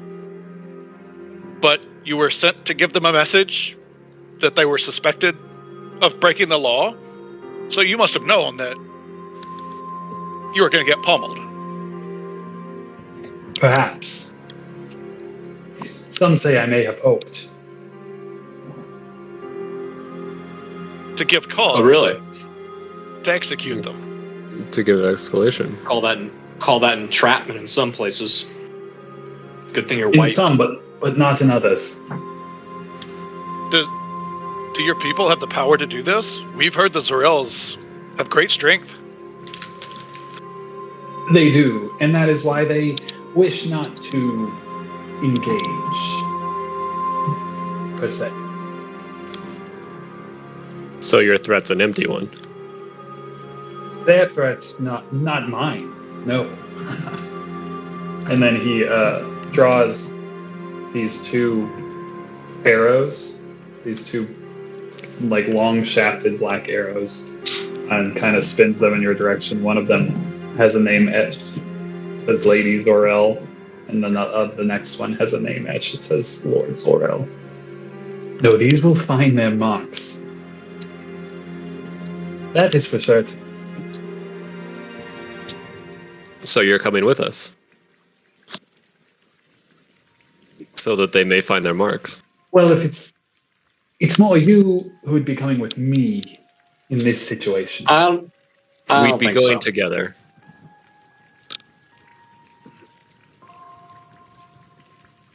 We, as an escort to the I think- messenger, to prevent you from being pummeled, plastered, picked, prodded, and all those other unnecessary adjectives that you... You know slew the at common 10 minutes laws. ago. Impressive. I've catfolk, are you? Yeah, You it's a fit bad... right in the Fae.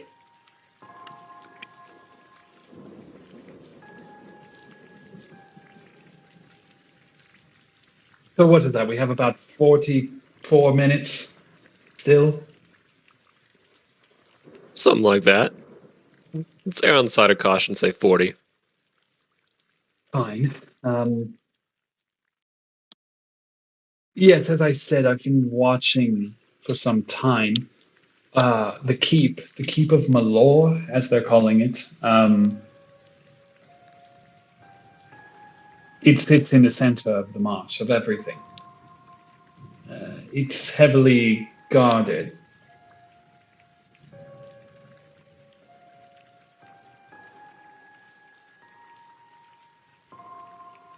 You tend to be heavily guarded. Yes, but now that I think of it, your little obelisk destroying is a bit of a distraction. Though it's like they don't know the position yet. If you do indeed, if your small lizard friend does indeed literally hold the wyvern, you might have bought us some time, perhaps. Good. Time is good. But once they figure out, they will be on guard if they know that one of their towers was destroyed. I mean, didn't you say they were already on guard already? I mean, it's heavily guarded, but now they know someone's Right. attacking. I mean, they kind of came into our plane without asking, like, figured they were just going to waltz right in. Hear me out. You have that thing alive, but this... Oh, is there any way we can tie it up or... I don't know. Send it back with the Oni still on it? Does anyone... I don't know how powerful you are. I've been It's not a marking. matter. I've been mocking those that I've killed. And he kind of walks over to the Oni, pulls out this little like silver dagger and like flips it in the air. And draws like an arrowhead on like the pectoral of it.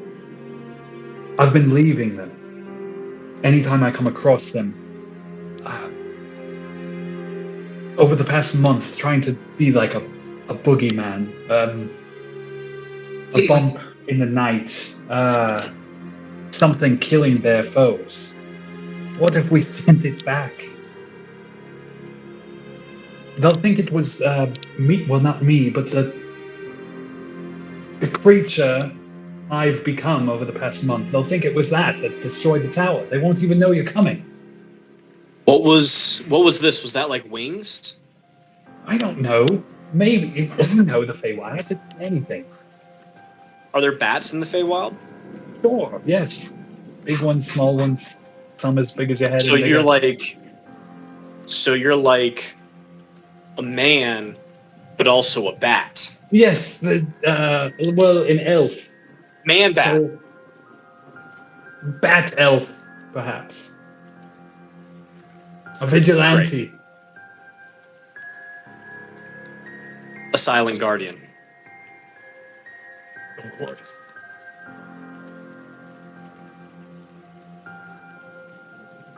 I mean, no, there is no. I have no way to tie up a wyvern. Well, what if you tied up the little caterpillar? Would it be tied up when it? No. What would the wyvern do if we left it here, walked away, 35 minutes? Would it track us, or would it go to its home? Okay.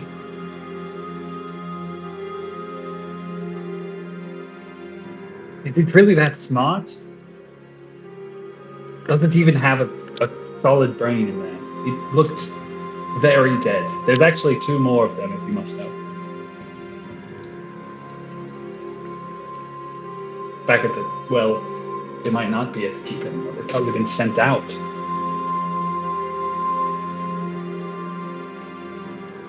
Isn't that all the more reason to kill the wyvern so there's not one to deal with later? Perhaps. But maybe it'll just fly off. I just had this vision in my head of the wyvern showing back up with the Oni on top. But you just said it doesn't have a brain. I know. I don't know. That's Do you have the ability to bring an Oni back to life? I was about to be quite offended. No, I don't. That's why I was asking to keep it alive. I wanted the Oni to be dead, riding the wyvern like a... Then why'd you ask us to keep it alive? Well, this just happened. This part of the story, this idea just came up now. Oh. The time I wanted him alive was so we could talk to him. Like I said, I haven't been able to... I don't know what they're doing in there. There's ghouls. So you've been given the order... And there's the Eldath of Eluthra. The what? That's what I know. That's what I know. Say that last bit again. Eldath Eluthra. I can't believe I remembered that without looking at my notes. What is that? Roll a... I wish there was literally knowledge checks, but roll we'll say history. We'll call it history. Anyone that wants to roll a history on the Eldath of Eluthra. Steven's got rocks, baby. Thalig. Lagandu has not heard of the Eldath of Eluthra. But currently, Stevo and Selig have. And if anyone else wants to roll above an 18, they can too. What you know of the Eldath of Eluthra. They are a faction of elven kind who believes that elves should inherit the earth and are dedicated to the removal of all others, all other races. They only like the elves. They see all other races as inferior beings and have an especially fiery hatred for mixed blood elves. Damn halfies. Yep. So like this group, think of them more of like this, like they're not openly talking about this stuff. This is like Illuminati shit. They keep their views mostly hidden from everyone. So they exist out there. This is the Klan. This is the Nazis. Great.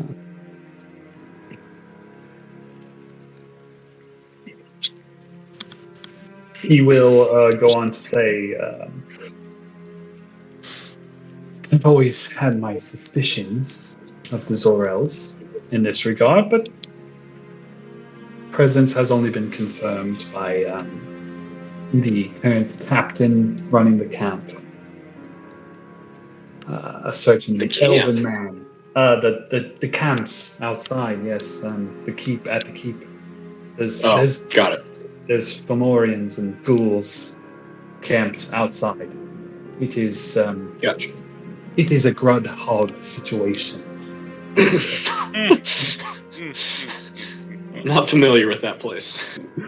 Must be another plane. So why were you given the order to execute when you're just one guy? Well, the order to execute just happened when they attacked. I just escalated the charge. Got it. With the warning, and he pulls out this little note, this little scroll that has 2 wax seals. One of them's black with a diamond, and one of them's green with antlers on it. The 2 seals that are kind of holding it shut. I still have the warning, but it's unneeded at this point. Cute.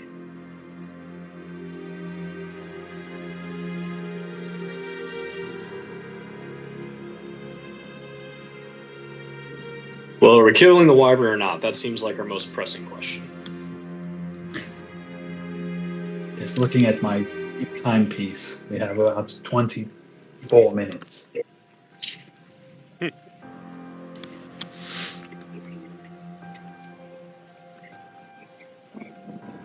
24 minutes doesn't get us very far, so No. What's the killer? we either start walking now or we... Let's just kill it. One less wyvern to worry about.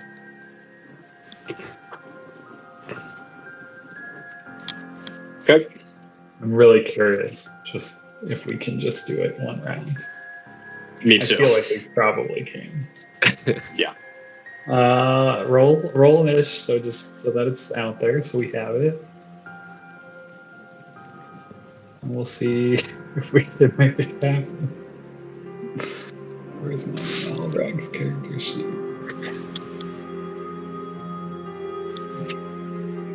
Also, anyone that said, will we have an NPC or not? We do now. Yep.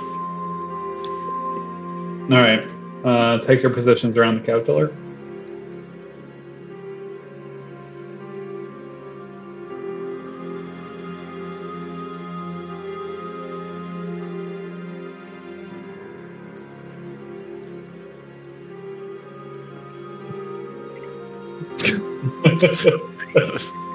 Just watching it, like everyone's just shifting.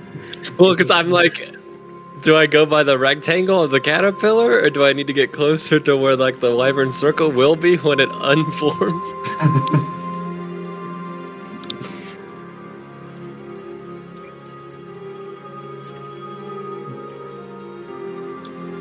Also move it to the center. I really think we're gonna get in, guys. I mean, 'cause we get the Hiding in surprise trees. round too, so Really, I guess we technically don't because it is, knows we're here, though it's a caterpillar, so I can't imagine that int is very high. yeah, right. We'll liven it up and then just do some. All right. And I mean, we can technically go in any order. We don't, if that matters. But if we're good with this order, then we're good with this order. Saley, did you roll? Yeah, my thing wasn't clicked. Oh my god. Well, then you don't get to participate. 12.1. Well, then I keep Stern concentrating. but fair. Stern but fair. If I don't get to play, I'm not dropping concentration. Try to hit this caterpillar. It's just I'll take my caterpillar and go home. Walks into a tree. all right, Steven, are you attacking the caterpillar or are you attacking waiting for him to drop it and taking I mean, the damage I would do to the caterpillar just goes over into the wyvern, right? Yeah.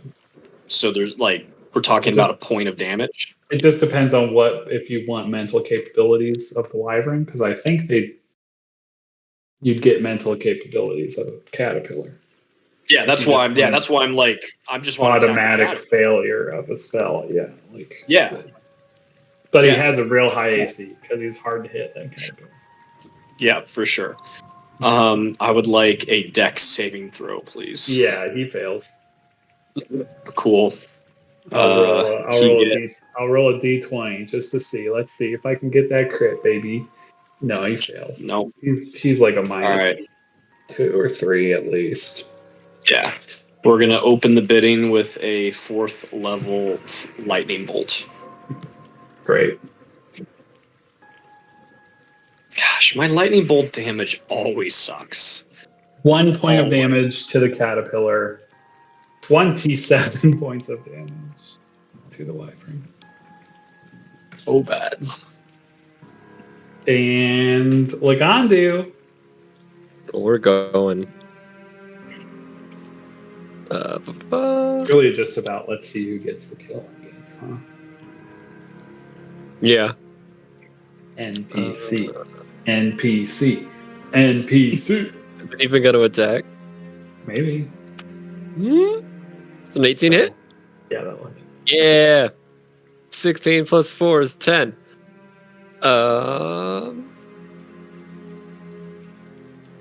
Bonus action. Quicken spell. Fill up. Eldritch Blasty Blasts. Fill up. God damn. Hit, miss. Fill up. Just softening them up for me, boys. That's 5. Yeah, I don't have anything else I can do. All right. Boo. Let's attack. 2 melee attacks or 3 ranged attacks. 3 ranged attacks it is. Plump. Oh, let's go. Let's freaking go. Critical threat. That's a crit on his first makes- attempt. That makes me sad. You should be very happy as this guy tears the Achilles of this beast. Did it have an Achilles? Yeah, I great don't- question. I don't think it does. But let's see. So that's 10. Not points of anymore. damage. That's only his first attack. Oh, yeah. Come on. 9 points of damage on his second attack. Can he hit on his last attack and kill this thing? Three hit points remain. Damn it. And the rich get richer, folks. Damn. You hate to see it. You love to see it. Alibrex. How does he want to do this? He just hits the arrows in the same exact spot. It's like Robin Hood, just 3 times. Splitting arrows. Yeah. Just looks like a super badass, and you guys think he's really cool. Clearly.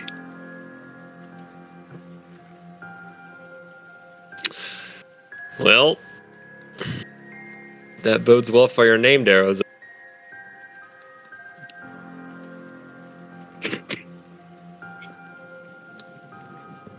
Well, of course. I don't miss. We'll hold you to that. What happens if you do?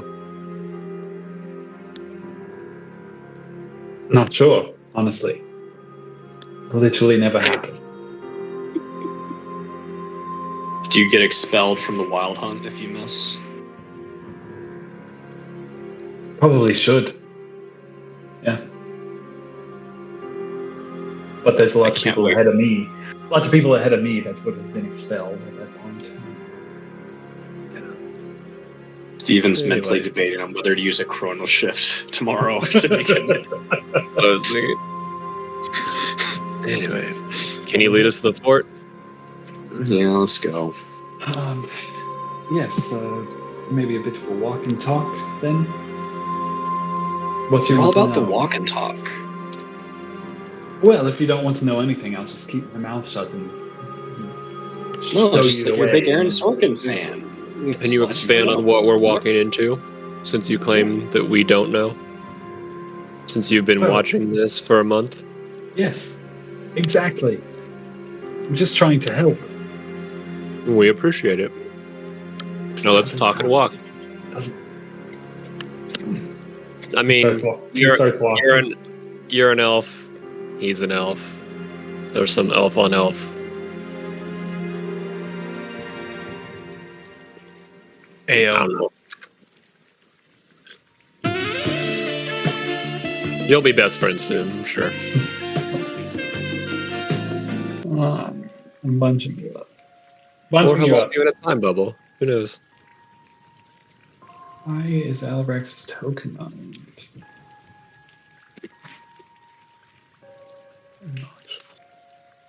Alright, doesn't matter.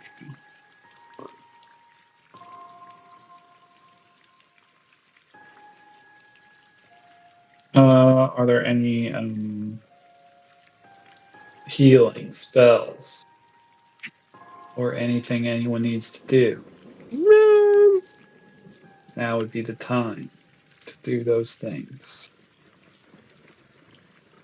We're gonna do some healing. What does my wound closure give me? It's like double.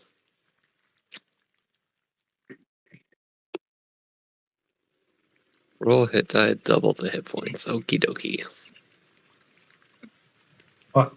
My brain just realized that Salig's token is literally the kobold monster token spell. And just rebranded as Salig. So funny. Oop. Let's see. Oh, that's why he doesn't have hit points. There we go. Can you see his bar? New guys? Yeah. Yeah.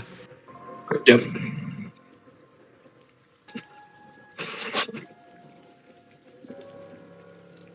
Oh, Full hit points if you're wondering.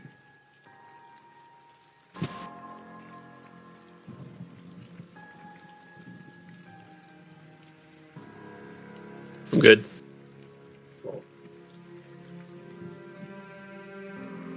Alright. So you start heading south. He knows some things about this place. And he's kind of willing to kind of let you in on them and kind of decide what it is you want to do exactly moving forward. It's going to take Great. the rest of the day to get there, essentially. Great. Cool. But the marsh slows a bit. There may or may not be encounters, random encounters and such that may happen as you guys are moving. So we're not like fast forwarding until we're there. But Yep. we kind of will talk about things in the in the meta more than through talking. If you have certain questions you want to ask him and stuff, like we can get into those things in that role play. But I'm just going to go through some of these things because there's some things here that I know he would tell you specifically about moving forward, just so that you have the information he has. Because he basically is trying to ensure the best potential for killing the Zolrels. That's what he wants. made that very clear. That's what he's after in this situation, and he's not that worried about figuring out exactly what you guys want. He knows you want to go there, and he knows you have some business there, and that you're worrying about saving others or something. That's kind of as much as you've really given him, and he's not pushing back because it seems like you want the same thing he does. Great.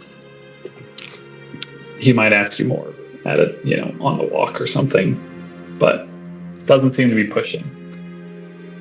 But what Alabrex knows, so he's been in these woods for about a month since he was sent here to deliver his warning, and was attacked. Thus, he decided to upgrade the charge to execution, which is apparently within the common laws of justice of the Feywild. He informs you, he's been killing servants of the Zorels as he's had the opportunity to, and leaving marks upon them. As he kind of insisted he's basically trying to be a boogeyman while he was figuring out exactly what he was going to do, because he has not had his opportunity to kill the Zorels as it stands. What he was hoping to do was infiltrate under the guise of one of the Eldrath Eleuthera.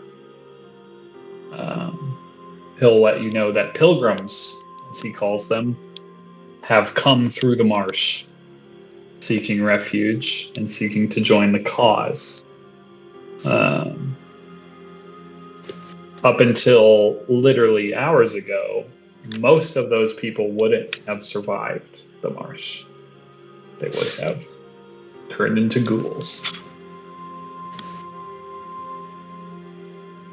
But with the tower down, the marsh now doesn't have that power, as you know.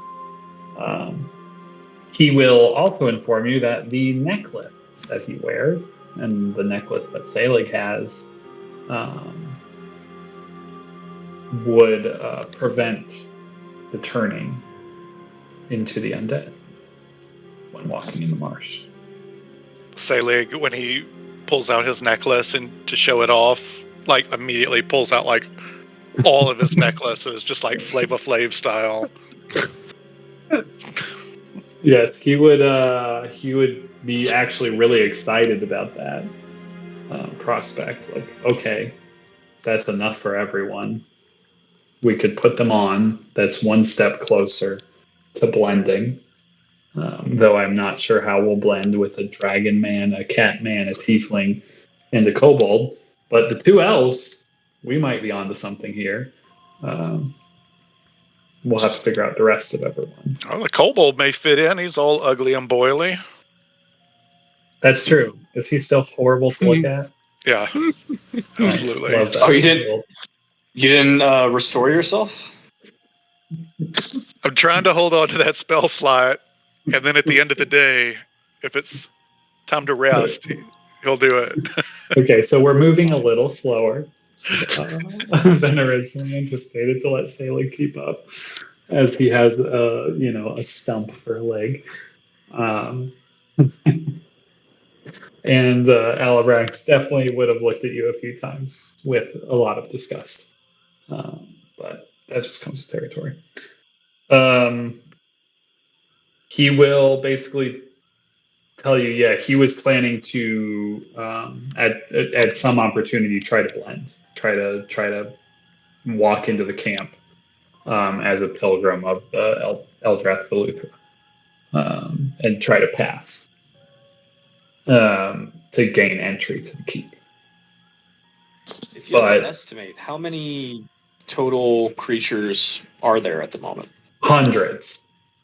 Great. Hundreds. Love I that. mean, it's a huge castle, massive keep. He has been unable thus far to kind of decipher what the ultimate goals are of this camp. But there are a few things he needs, and he's not been lucky enough to come across a creature that he could interrogate. Everything he's either had encountered at this point has been a Fomorian who doesn't understand Elvish or the common tongue, or is just too dumb to speak with him, or ghouls. And the ghouls that he has encountered thus far have been non-sentient ghouls, but he will enlighten you that there are sentient ghouls amongst the group, and he's seeking out those as well, if he can speak to them, because they're intelligent.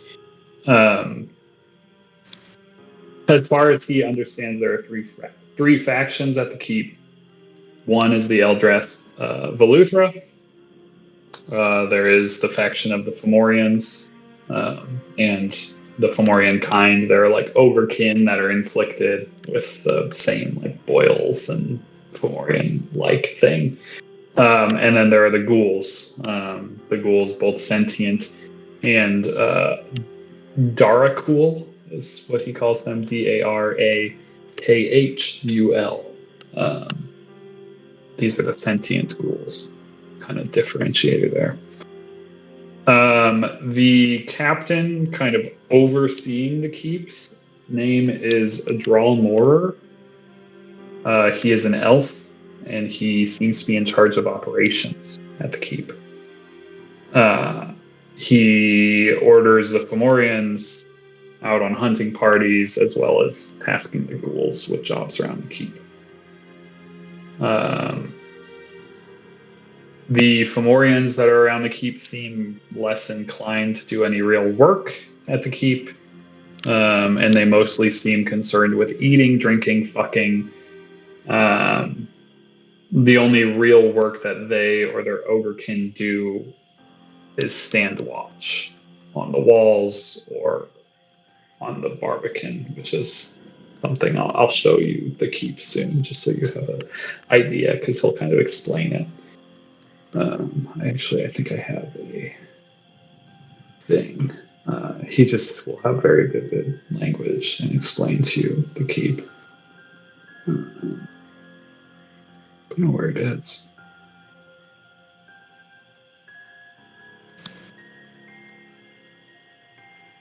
If I do this, will that show you? You see that? That show? Yes, Yep, that's kind of what you're the keep looks like. He'll explain that. So, like the section closest to viewer, that low pillar, that's kind of like the Barbican, which is like this main entry. There's kind of a ramp to the left that goes up into that, and then from there, there's a ramp up to that area where you see the massive door. Like, that is the only entry, and it's made that way.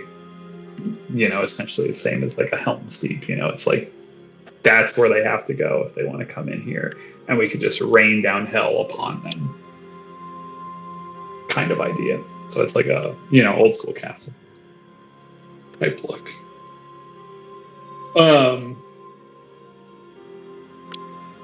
But anyway, so he'll kind of explain the keep, the general look of the keep to you and all that stuff. The Ogrekin and Fomorians don't do a lot around camp. They just watch. They're just guards for the most part.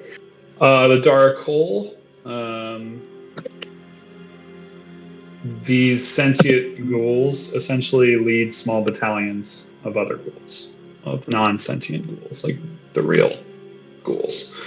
And that's whether they're doing like upkeep around the keep's exterior, cleaning the mess left from the Fomorians, or just gathering food from around the swamp for the elves that are inside. It's basically the ghouls that are keeping this place running.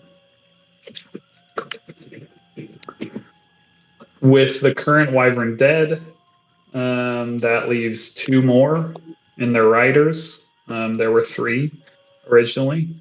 But as he said earlier, it's likely that the 2 others have been sent out. Depending on timing, he's not sure exactly where they'll be. They're normally at the keep flying around, but it's likely they would be sent out at this point. How long they'll stay out is a question. He will tell you that he has seen at least 3 different guard drakes, which are lizard-like creatures, draconic in nature, that guard the interior. He's seen them all kind of brought out for what he equates to exercise, that ran around, 8 ghouls, things of that nature, before they were brought back inside to do the things that apparently they do well, which is watching, guarding. There's a moat around the outside. It's, there's bog water everywhere. There is a dug-in deeper moat that kind of pours in, full of large reptilians, crocodiles, and the like. So the moat is not a great place to be. And as far as the elves that are inside, they don't come out much. When they do, they, walk around the camps, and he says you can just kind of feel the distaste they have for the other groups, the Fomorians and the ghouls. The Fomorians especially, they seem to really not gel with, not like. And in turn, you kind of see the Fomorians take out a lot of their aggression on the weaker ghouls.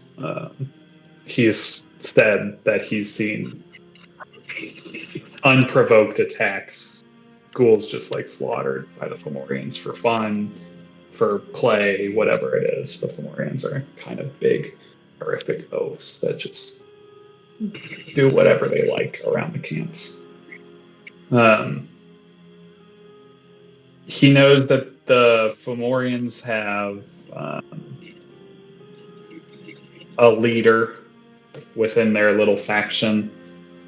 Doesn't know a name or anything like that, but knows it by looks, and it is a Fomorian who is adept in the arcane arts, similar to the Oni, perhaps, but likely stronger, as it's like kind of the leader, and they value strength.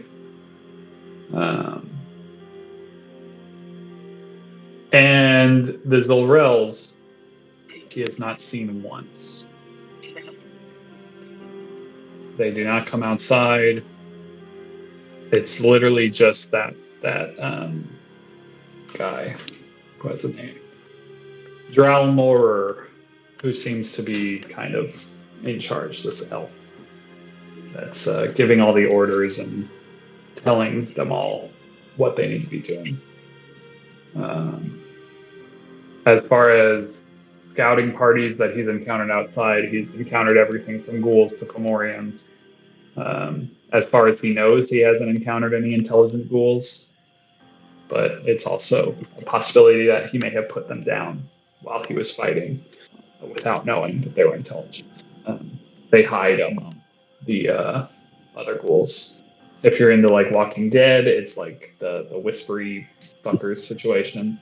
They just like blend with the other ghouls and like lead the mindless zombie-like ghouls. The intelligent ones can kind of instruct and lead those ghouls. So they blend in with them.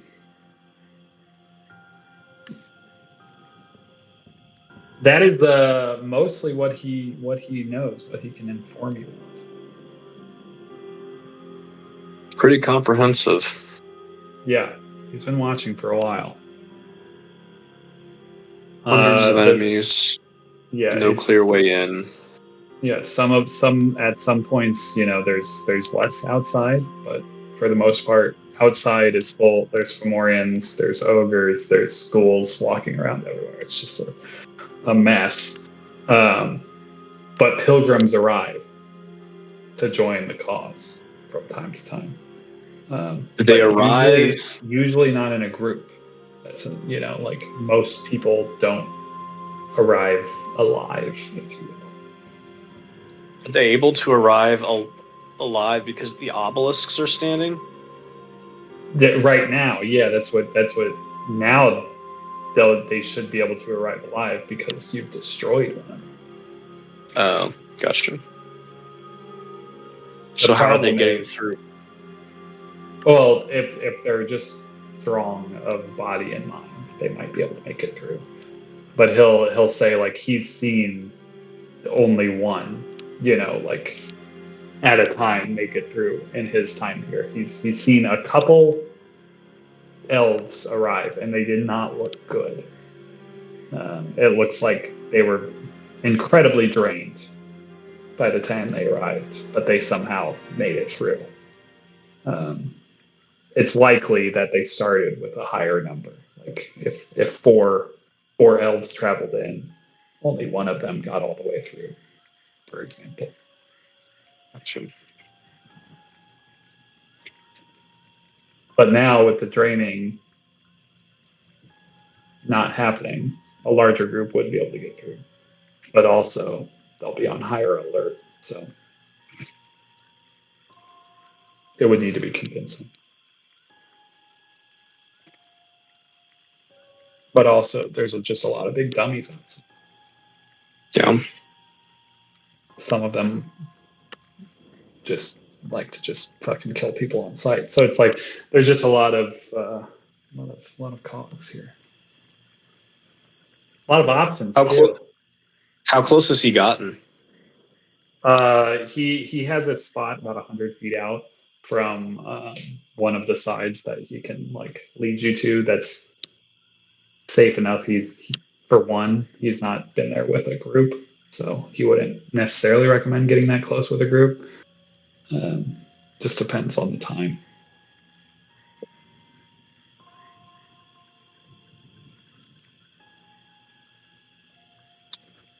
Well, Steven can spy on the place from a mile away if he knows of a safer spot in that range. Yeah, I mean, he can get you within a mile. Yeah. Just have to avoid any like traveling parties or whatever moving through. He'll say like it's like that we'll encounter ghouls on our travel then. Ghouls non fully associated, just kind of wandering. And sometimes they form up in larger groups, and that's where the dark hole will like come out and like bring them in. He's seen these groups kind of just wander straight in with these massive like amounts of ghouls, but he's not been able. He was not able to attack groups that large. So. Gotcha. And then Fomorians just kind of wander around outside. Mm-hmm. It seems they kind of do what they please. Some of them go on raiding parties. On direct orders, he's not sure. But he's killed a few.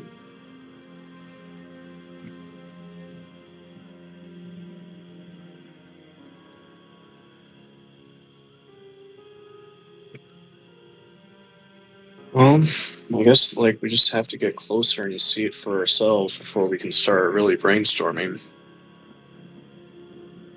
Hearing silence from everyone else.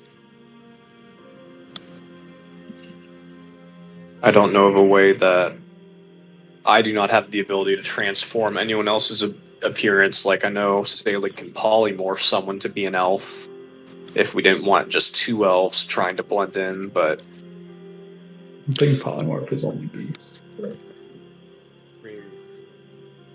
say again. I think polymorph is only beasts. No, you could polymorph someone into Humanoid, I thought. Perhaps, I'm not sure. Selig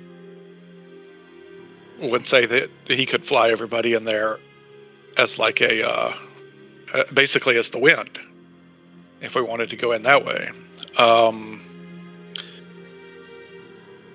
And then the other ideas, which have a higher likelihood of death in order of them dying, is we all catch the Formarian disease, look like crap, and join that camp.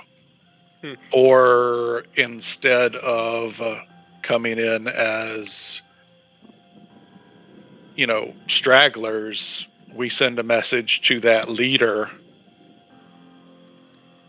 and say we have captured the killer of the Onis, and we want to deliver them directly to the Lord and Lady. The Chewbacca kind of story. Everybody loves the Chewbacca. Yeah. All of that is risky. I mean, the least risky is going in as the wind.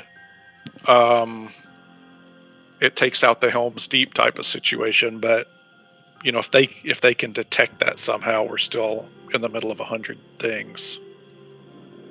And then, of course, we could try to set up some sort of distraction to draw stuff out. I don't know if Xerxes can set up like chargers on those towers to make them blow up like at the same time 48 hours later. But something like that. And that's 100% of all my ideas. Like, Selig can get in and out of there pretty easy. Like, even going through the ground is necessary, but getting everybody in is going to be another matter. Our best bet is probably to destroy more towers just in the hopes of drawing more forces away. Kind of, yeah.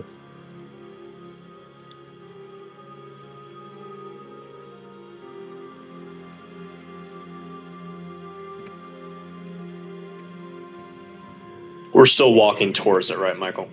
Yeah. Okay, yeah. This is a talking walk. Yeah. Good old talk and walk. Yeah, he'll just say in response to the tower situations, like, as long as like he's down the clown. If you think taking down more towers will be helpful, he's just worried that now the towers will be reinforced. Selig would ask him like straight up, that wyvern was not too pleased at Stephen's hut. Is that because he saw it, or because if he creates another one, it's gonna like be like when Frodo puts on the ring type of situation where they're drawn to it? He'll literally say he does not know. He's not familiar.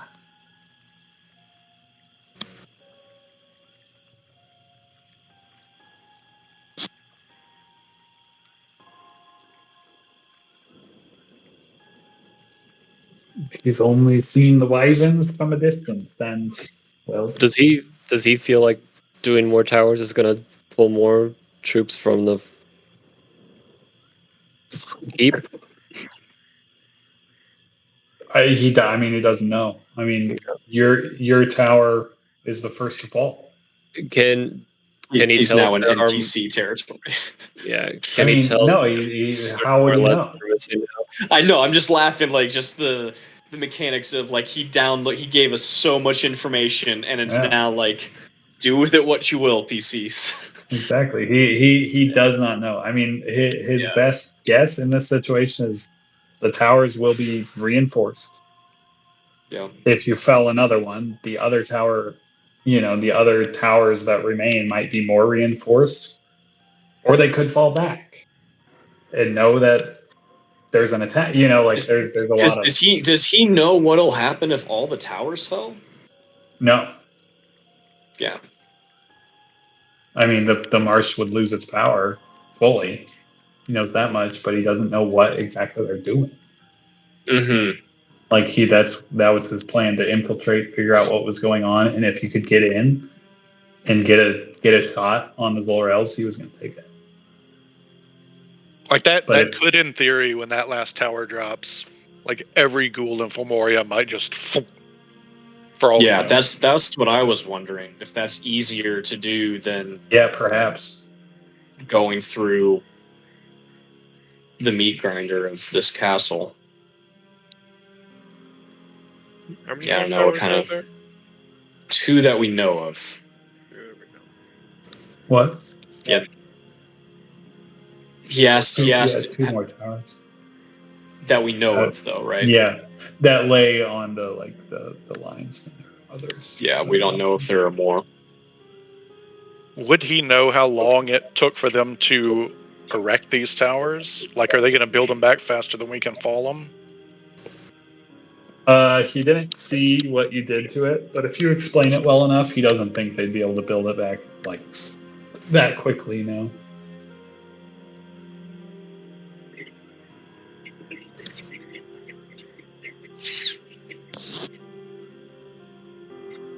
So yeah, I mean that's definitely a possibility.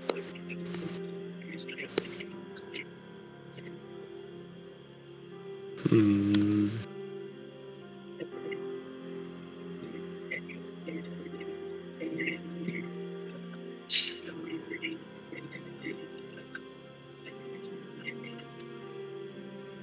I don't know. Yeah, I don't know either. It's a lot of creatures. A lot of creatures. Yeah, I don't think we can go in the keep as is. I mean, I do think we should at least still go there, and Steven can try an arcane eye and scope it out to see, if there's some secret way in or some back door, and we can try the Briarwood thing, cause distraction, go in, but Yeah, how about while we're Feels like killing a the difference. towers, the Unseelie Court does the Fomorian ghoul run? That sounds awesome. Kind of feels like we're doing a lot here. Oh, I can take you to the Queen if you'd rather, but Huh.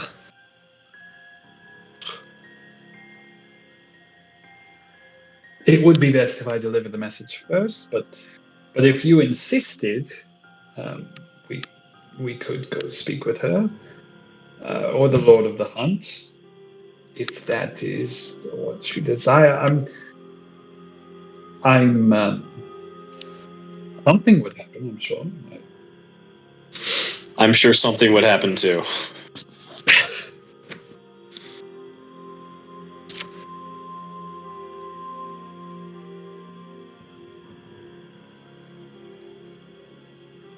I don't hate going to talk to some Fey people. Getting a Fey army. We're trying to get a Fey army.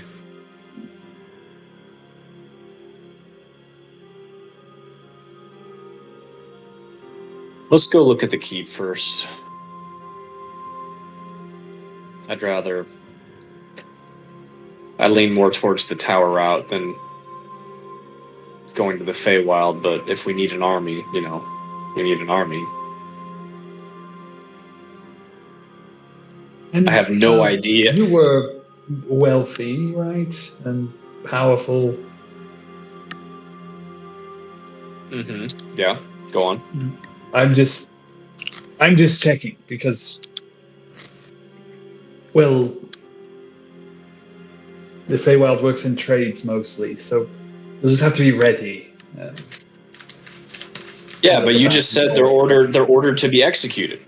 Yes, I've escalated the order to be executed based on what happened to me. Right, so if we weren't here, how were you going to execute them without the help of your people?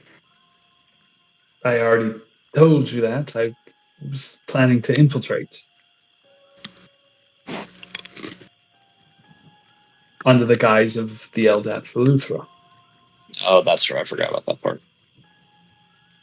So if you could all just be elves, we might be able to just waltz our way in. Or ghouls, perhaps. Well, Any of you be ghouls? I mean, technically, we could all be elves. It would just mean everybody dying a lot and rolling on Salig's reincarnation chart over and over and over. No. I love that. What a I gotta love that too. What a dark turn of events that would be. Do it again! Murder me again! Lagandu wakes up, dwarf knife straight to face. I need another 1,000 gold. That's how Salig Yep. gets his kill count up. Just Yep. Good, I love that. I mean, I guess Halibrax and I could infiltrate and like try and open a door for y'all.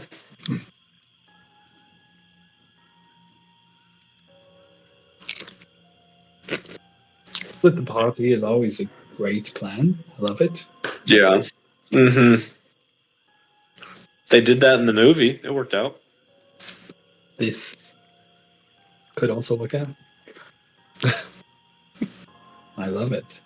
You have lots of options. Too many, perhaps. Let's get to the keep. Yeah, let's get to the keep. I agree. See what's up. Love it. And then make a plan for next week. Well, I'll inform you, you're not making it to the keep tonight. Oh, okay. It's a 8-hour plus journey, especially with Salig on Stumpy Leg. It's gonna be longer. Stumpy Leg. Hang on, actually, I can help with Salig's thing. I know how we can get in. All right, you talk about it while I'm looking up my totally ridiculous spell. Also, polymorph is beast. Is beast? Yeah, I was reading it while we were talking. True polymorph, perhaps. Yeah. I have my magical lamp that we can all get in, and then one of you can just carry the lamp in, like little Trojan horse style. Go on. That's it. We all get in the lamp. Go on. One or two people carry it in. Whenever they decide to, we pop out of the lamp. I'm in love. That's it. That's it. Can the bag of holding go into the lamp? This is for me. Everything can go into the lamp. How much space is there in the lamp? It's like a 20 by 20 foot room. It's huge. So you won't be drowning in the 18,000 gold that's in there? Nope. You can be in. I or anyone else can be in the lamp for like. I don't want to say infinity, but hold on. I'm finding. I need to find it. That's probably a key point. Please hold. Oh. Why do gifts not work? They must. Do the link. You gotta do the link. I'll just do it here. Oh, this is much better. Where'd you do it? About to do it in the. Discord? Yeah. Oh, goodness gracious. There's some really good ones. Can't help it. That's horrifying.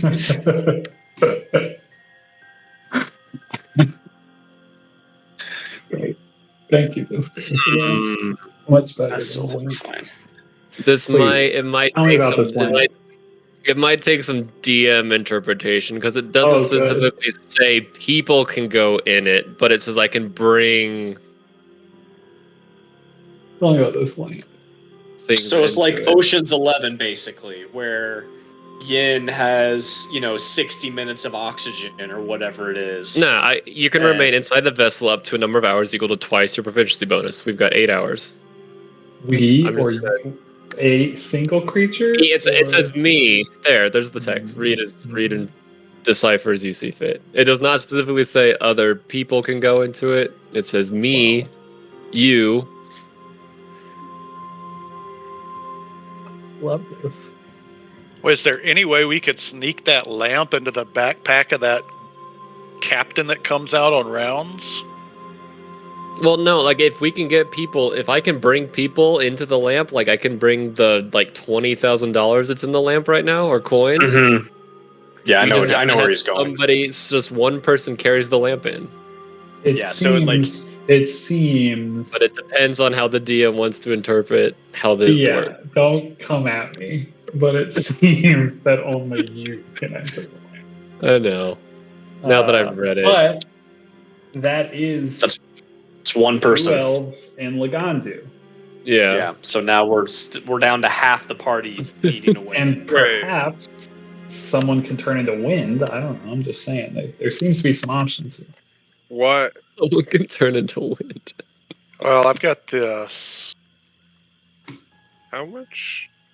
How long can we last in the bag of holding? Until the air is gone or something? I don't remember the rules. What Yeah. if Lagandu had the bag of holding? Oh my gosh. Jumped into it. Then he went to the bottle. Into the bottle. And then you guys pop out of the holding. Yes. Two Yep. interdimensional spaces inside of each other. That's an interesting thought. I believe That could there's play no- out some ways, but I don't believe there's any rule about a bag of holding in a. Yeah, We might as well just go into the Specifically- There sphere. is rules about bag of holding inside other interdimensional spaces. Is there? That might be Specifically with, precedent. I don't know. I'm just saying. Another I'd have bag to of look- holding. I'd have to look or into portable. things. Is all I'm saying. Bag of We holding all, inside. y'all like might the as well idea. just I love go. it. Y'all might as just go into the sphere then. Why not? Also, the sphere is a thing that Selig really doesn't know about, but would love to. That literally no one knows about except Xerxes and Steven. It's true. I forget about the sphere all the time. Yeah. The sphere exists. And it has Still don't know what that existed. was all about. No one No. does. No one does. No one does. Did anyone? Nope. Just won't even. Nothing. Oh. No words about the sphere. I will just say, it is What? exciting to get into the keep, but when you still have 100 Yeah. things outside the keep, that presents its own challenge. I think we kill him and Steven uses his spell, right? To teleport us. Yeah, basically. I think that's the only option. Save that spell slot, please. If we were going into the keep, the only way for a quick exit for all of us, if it's not Selig's Windwalk thing, which, maybe that's an option, would be Steven casting the hut and then casting a teleportation circle, which takes 10 minutes.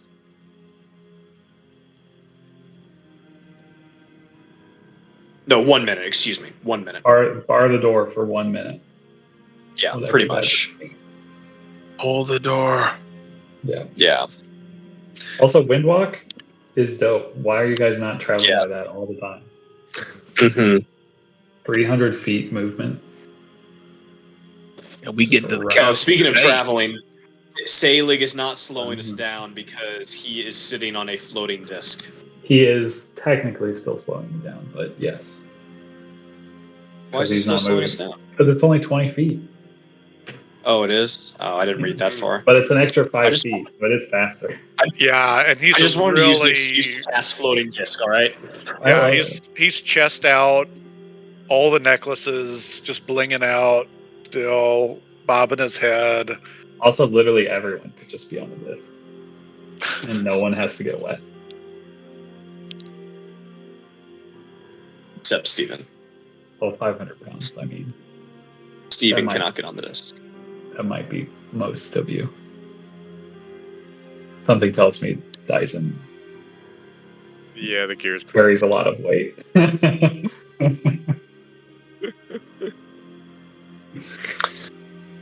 So, I think the bag of holding can go in the lamp. You guys can try whatever you please. I don't like the sound of that.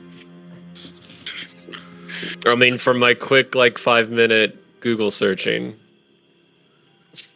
You guys can definitely do because the Anything. genie lamp has different wording than things like the bag of holding and the haversack. anything. Because you can't, yeah.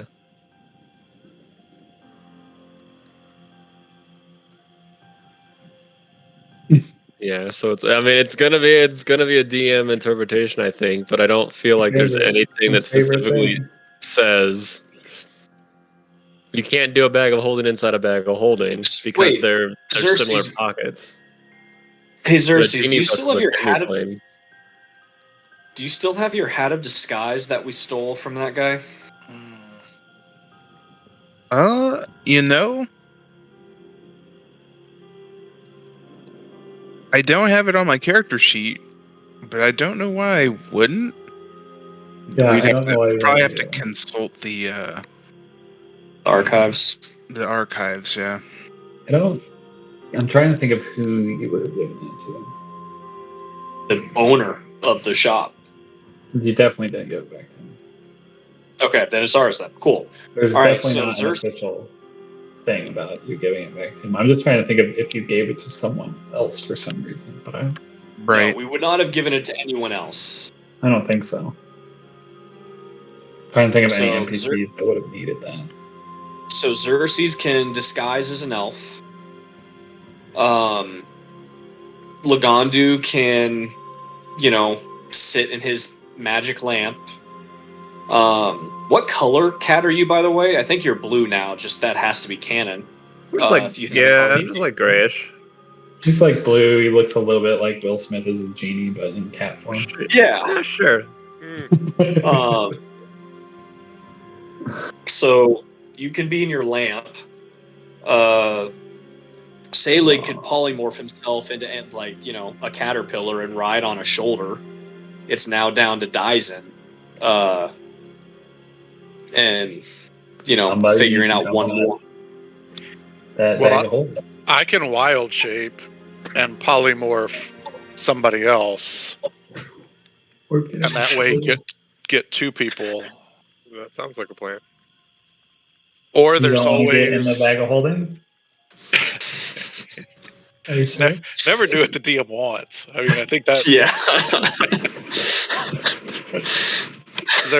That's there is- D&D 101. Yeah, there's also the feign death spell that Selig would normally never prepare, but we could court somebody in that would be dead, and then they'd wake up an hour later. Chewbacca situation. I'm worried about Fomorians trying to eat you. That's true.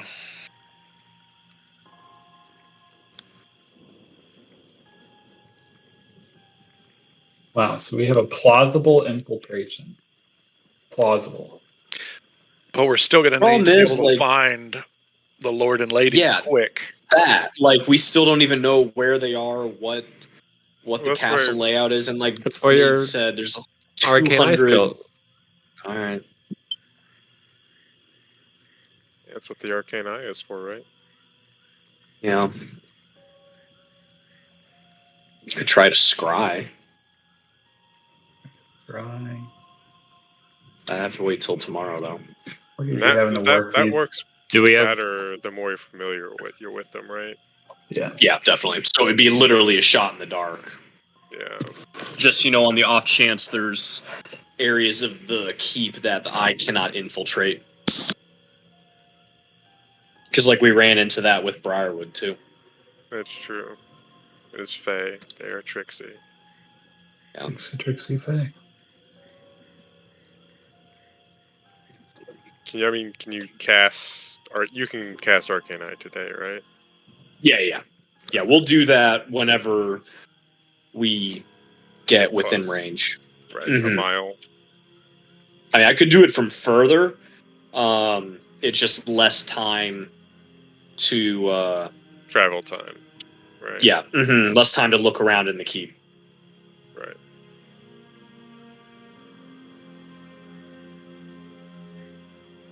Well, why don't we just make our way to the keep, poke around with the eye, see what we're actually dealing with,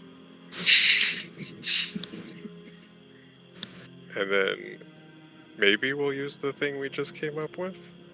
Love it. Maybe we'll think of something else. Maybe we'll just go destroy another tower. Maybe. So many options. Maybe Maddie comes back next week and she just climbs the fucking wall. You guys climb the wall. That's true. If Manny comes next week, Right? Like, we got one more person. he just runs up One the more wall, person. drops They're down a like, rope. yeah. hold on, don't come back yet, Connor. We need to Mhm. come back when we're inside. Yeah. We've got this ridiculous plan that we have to see. Maddie appears inside the castle. Randomly. You're like, don't come back yet. Jeez. I love it. All right. You guys have Towards so the many keep. options. What's our plan? What's the actual plan? We're going towards the keep and using the Okay. arcane eye to scout it out and see if Steven can get like an idea of the inside. Oh, To so know- we 'cause, didn't like, make a de the thing- facto infill plan yet. Yeah. No, just because my thing Okay. is, if we cannot, like, if Steven cannot see the Lord and Lady, like, the infiltration feels really pointless. I would Right. rather go destroy another tower. Yeah, 'cause So- the elf guy said he hasn't seen either of them at all. And he's Exactly. been here for a month. Correct. Yep. Yep. He has never seen them once. But he's also Yeah. only been outside. Yeah, totally. Right. We have nothing to assume that they're not there, but like we would need to know where we're going, considering the numbers we're facing. It cannot be we're just gonna wander around and go through 7 encounters and then totally be fine to fight the Lord and Lady. Nope. All right. Onward to the keep. You march into the marsh. Further into the marsh. And we fade out. And we'll see where we end up next week. It's a little early ending tonight That's okay. because there's It's a alright. I'm sleepy. yeah. I'm not gonna lie, I was fading there for a moment. Yeah. Same. Yeah, I've got a freaking headache, so I'm not worth much right now.